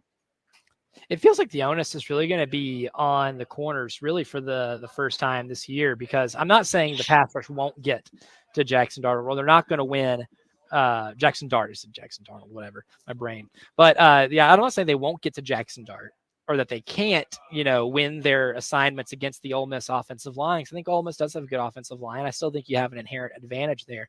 But just the way Ole Miss plays, they do a lot of great quick passes. They're really great in terms of speeding their offense up, and they have so many good receivers. I mean, we in this market obviously know one of them pretty well, but then you have Trey Harris, who might be the best wide receiver in the conference. I think the world of that kid. I think he's a fantastic wide receiver. He'll make a great pro one day. Jordan Watkins is a really good wide receiver. They have had a couple other guys come on. Cade Prescorn at tight end has been a mismatch problem for linebackers and other players in the secondary. I think the way they get the ball out so fast, it's going to put a lot of pressure on your corners. And we know what O'Donnell Fortune is. We got to see Judge Collier make some plays. This is going to be a big game for some of your safeties and nickel corners. A big game from Nick Emmett-Warry will be needed. A big game from Jalen Kilgore will be needed. But I mean, it's going to be a really good test for the secondary, just because this might be the one game that the pass rush, even if it is really good, might not prevent Jackson Dart from being able to get the ball out of his hands in a reasonable amount of time. But before we get out of here, Jack, a really good question has been brought up to us on or in the comments on our YouTube stream. The question is, as a follow-up to the biggest surprise, I think he agreed with this, the defensive line's the biggest surprise in terms of how dominant they've been. But the follow-up question is, what is the biggest disappointment so far this year? And it's hard to see a lot of disappointments when you're 3-1. You really should be 4-0 based off that LSU game. But I think that's a very interesting question, because I think one of those disappointments is one of the reasons why you didn't look as good in some of your wins. Yeah, I think the biggest disappointment for me, I have two, and you can go either way on this. Third down, you have to be better there. It's just, it has not been good enough all season long. You're putting yourself in a lot of tough situations where it's third down and long, and then you have to essentially, take a punt. That's not good. You have to fix that. How do you do it? Yeah. Got to be able to do better on first and second down to get yourself out of those positions. And then just the 16 sacks. Not all of them are on the offensive line, but I mean, it's not pretty at times. Some of the blocking up front needs to be better. And I mean, look, there's so many times where I've seen LSU blitz the quarterback. They bring too many guys, or any of these teams, and it creates too much pressure for the offensive line not to be able to block. They got to do better. The tight ends have to block better. Just everyone in general. The quarterback needs to get rid of the ball or just take the hit. I don't know. There's so many different things to look at with the sacks, but that is a number. Offensive line's fault or not, you got to be able to bring it down. Certainly. And that's another thing too. I feel the same way. You got to be better on first and second down. I mean, converting third downs in the SEC is hard enough. It's even harder when your average distance, like in the Kentucky game, is 3rd and 12. You're not going to convert a high percentage of those. That's something that's got to get better as the season goes on. If you want to pull off some of the upsets of some of the really good teams you're going to be playing that lie on your schedule in October and November. But we'll go ahead and take a bigger look at the SEC when we return. A drive around the SEC. We got a mega matchup in Tuscaloosa. We have another change at quarterback at Auburn. And speaking of quarterbacks, will it be Quinn Ewers or Arch Manning playing for the Longhorns this Saturday when they make their SEC debut against Mississippi State? Jack and I will get into all of that as the postgame show returns.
From the WIS Traffic Studios, I'm Elijah Campbell. A few accidents to get to. They're causing some issues on the roadways. We'll start with some fallen power cables that's causing traffic to stop over on Lorick Avenue near Glendon Road. Be very careful over in that part of Richland County.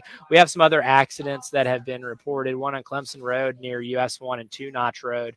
One on Highway 1 at Augusta Road at Pisgah Church Road. Another one in Lexington County on 20 West. That's going to be over at Bush River Road near exit 63. And lastly, in West Columbia, an accident on 77 southbound at the Killian Road exit. Exit 22 is causing some mild traffic backup.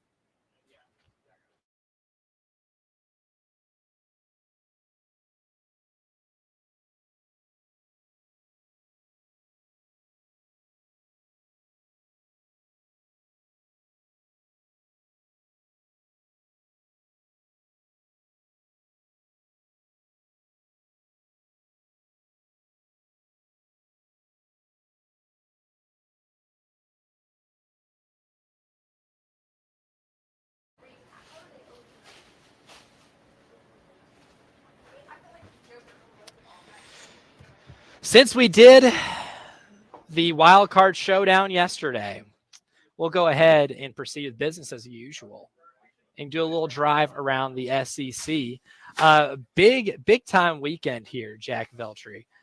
Very interested to hear your thoughts on a lot of the matches. We did a pretty good deep dive earlier into Alabama and Georgia. Personally, I'm rolling with Alabama this week.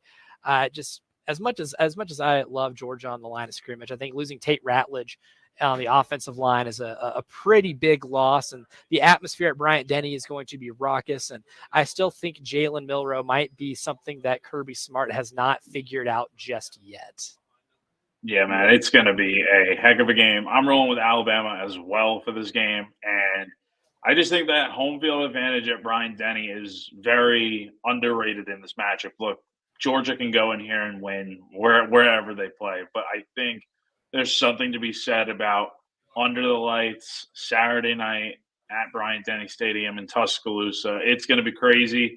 You are right, though, about Kalen DeBoer slowly starting to figure out Jalen Milroe. I think this game, we've talked about it, I think it really does come down to how effective he's going to be with his legs. That's a big part of his game. He's arguably the best running quarterback in college football right now, and he also needs to be able to throw it when he needs to. He's got good receivers. He's got good running backs.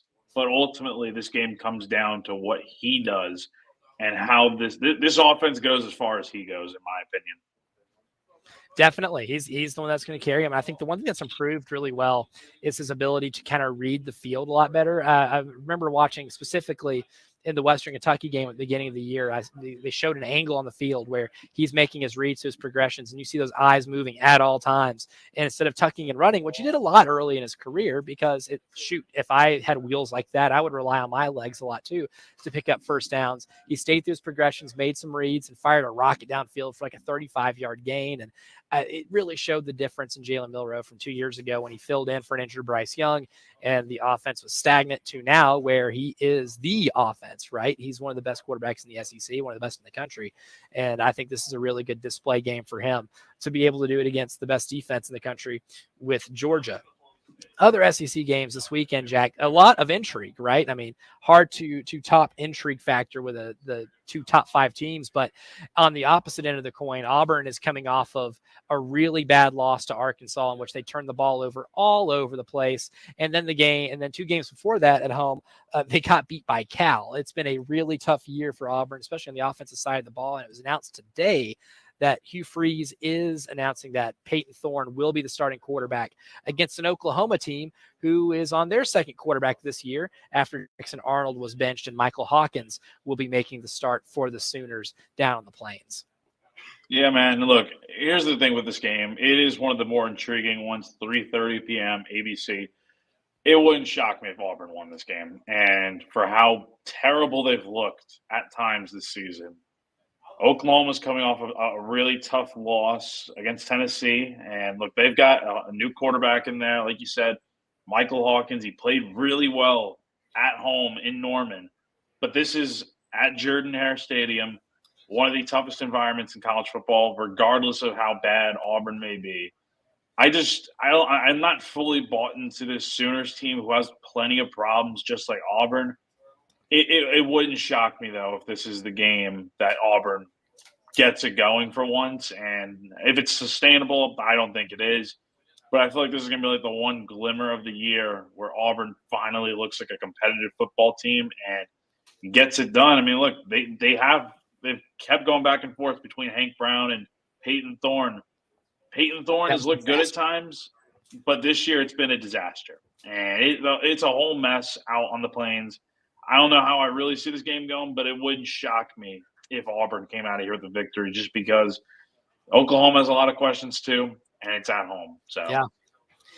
And look, we talked earlier who would benefit most from a win between Alabama and Georgia. If you look at this game between Auburn and Oklahoma, it's like who is hurt worse by a loss, right? Because, I mean, Oklahoma didn't get a nice, welcome to the SEC favor when it comes to schedule because they still have to get to play Texas like normal. They host South Carolina, but then they got to go at Ole Miss. non-con game against Maine, whatever. Have to go at Missouri, host Alabama, and then at LSU to end the season. That's brutal. And if you drop this game, I mean, you are going to be fighting for your life just for bowl eligibility. And you don't want to be fighting for your life for bowl eligibility when the last 3 games in the schedule are at Missouri, home against Alabama, at LSU. All those teams ranked, 2 of which are in the top 10. Don't want any part of that. That would be a massive loss for Oklahoma. But if you're Auburn and you drop this game, I mean, now your last 4 games at home, you've lost 3 of them. 2 to Arkansas and Cal. This is year 2 under Hugh Freeze in an era of college football where you can get a lot better and older faster because of the transfer portal. And they have good NIL resources that they've been using to collect recruits. He has recruited the high school trail very, very well. But I don't know exactly how patient they're willing to be at Auburn when you're comparing yourself annually against Georgia and Alabama if you fall flat on your face at home yet again, especially against a team that's playing a second-string quarterback. And look, you can argue Oklahoma needs this game more than Auburn, but like if Auburn doesn't win this game, just put the nail in the coffin to the season, because once October begins, 3 road games in the month of October: at Georgia, loss; at Missouri, we'll see, but probably a loss; at Kentucky, I don't know, we'll see. Like, this schedule is brutal after this for Auburn with 3 straight road games. I don't know how they win not this a giving game anymore either. I don't think. No, they're not. So, look, Auburn's season is over if they lose this game, in my opinion, because Alabama's still on the horizon. And newsflash, you have to go to Tuscaloosa for that game, I think. So it is going to be really tough sledding for Auburn after this. But Oklahoma, they need this win desperately as well. And then Arkansas, Texas A&M from Jerry World. I mean, this whole year has been the save Sam Pittman's job mission for the Hogs. They've had some various results. They completely gagged away the Oklahoma State game in Stillwater, which, I mean, if you're an Arkansas fan, it's refreshing to see you be a better team than a good Oklahoma State team on the road, but it sucks to see you completely choke it away. And then they go to Auburn and they win the turnover fest by turning the ball over just less than Auburn, which is able to be good enough to get them a win.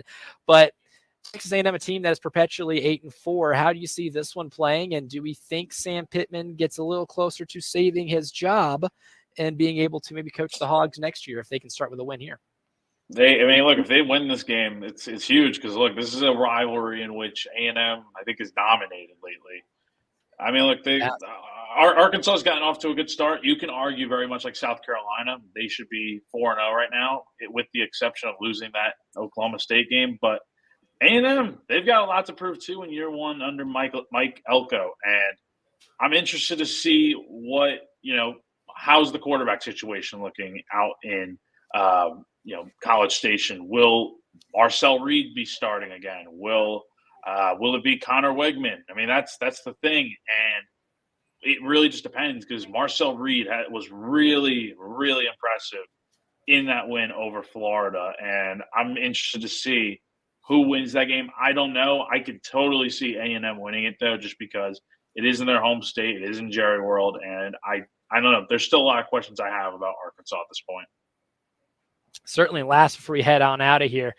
Does Kentucky cover a 16.5-point spread against Ole Miss? This is really Ole Miss's first game against a team with a pulse. I mean, with all due respect to Furman, my beloved alma mater, Middle Tennessee State, Georgia Southern, and Wake Forest, that's not necessarily SEC competition, but Ole Miss gets an SEC team that is competent, I guess you could say, is the nicest thing about Kentucky.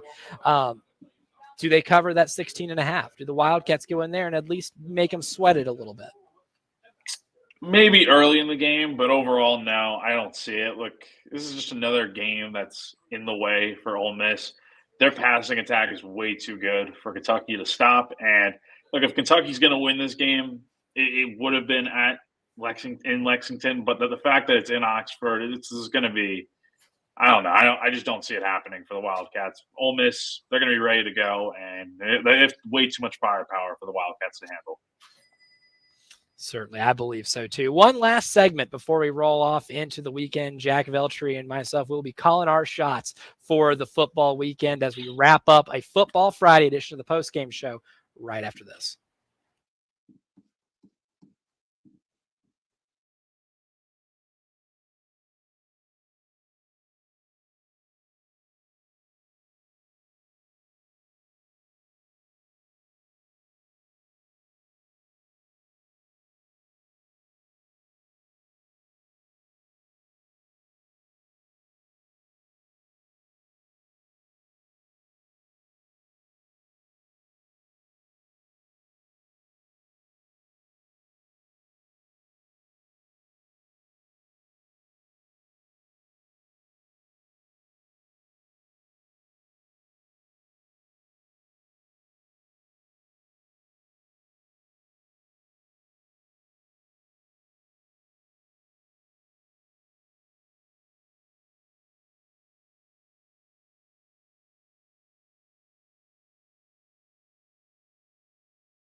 Final segment here on the post-game show on a Football Friday. And a reminder, too, that tomorrow, fun event over at Sound and Images. That is Sips and Sounds. It is the only craft beer, wine, and spirits tasting event held indoors. That's right, Jack Veltri. I did not stutter. That is under the cool AC. No rain, no heat, no worries. Not going to matter.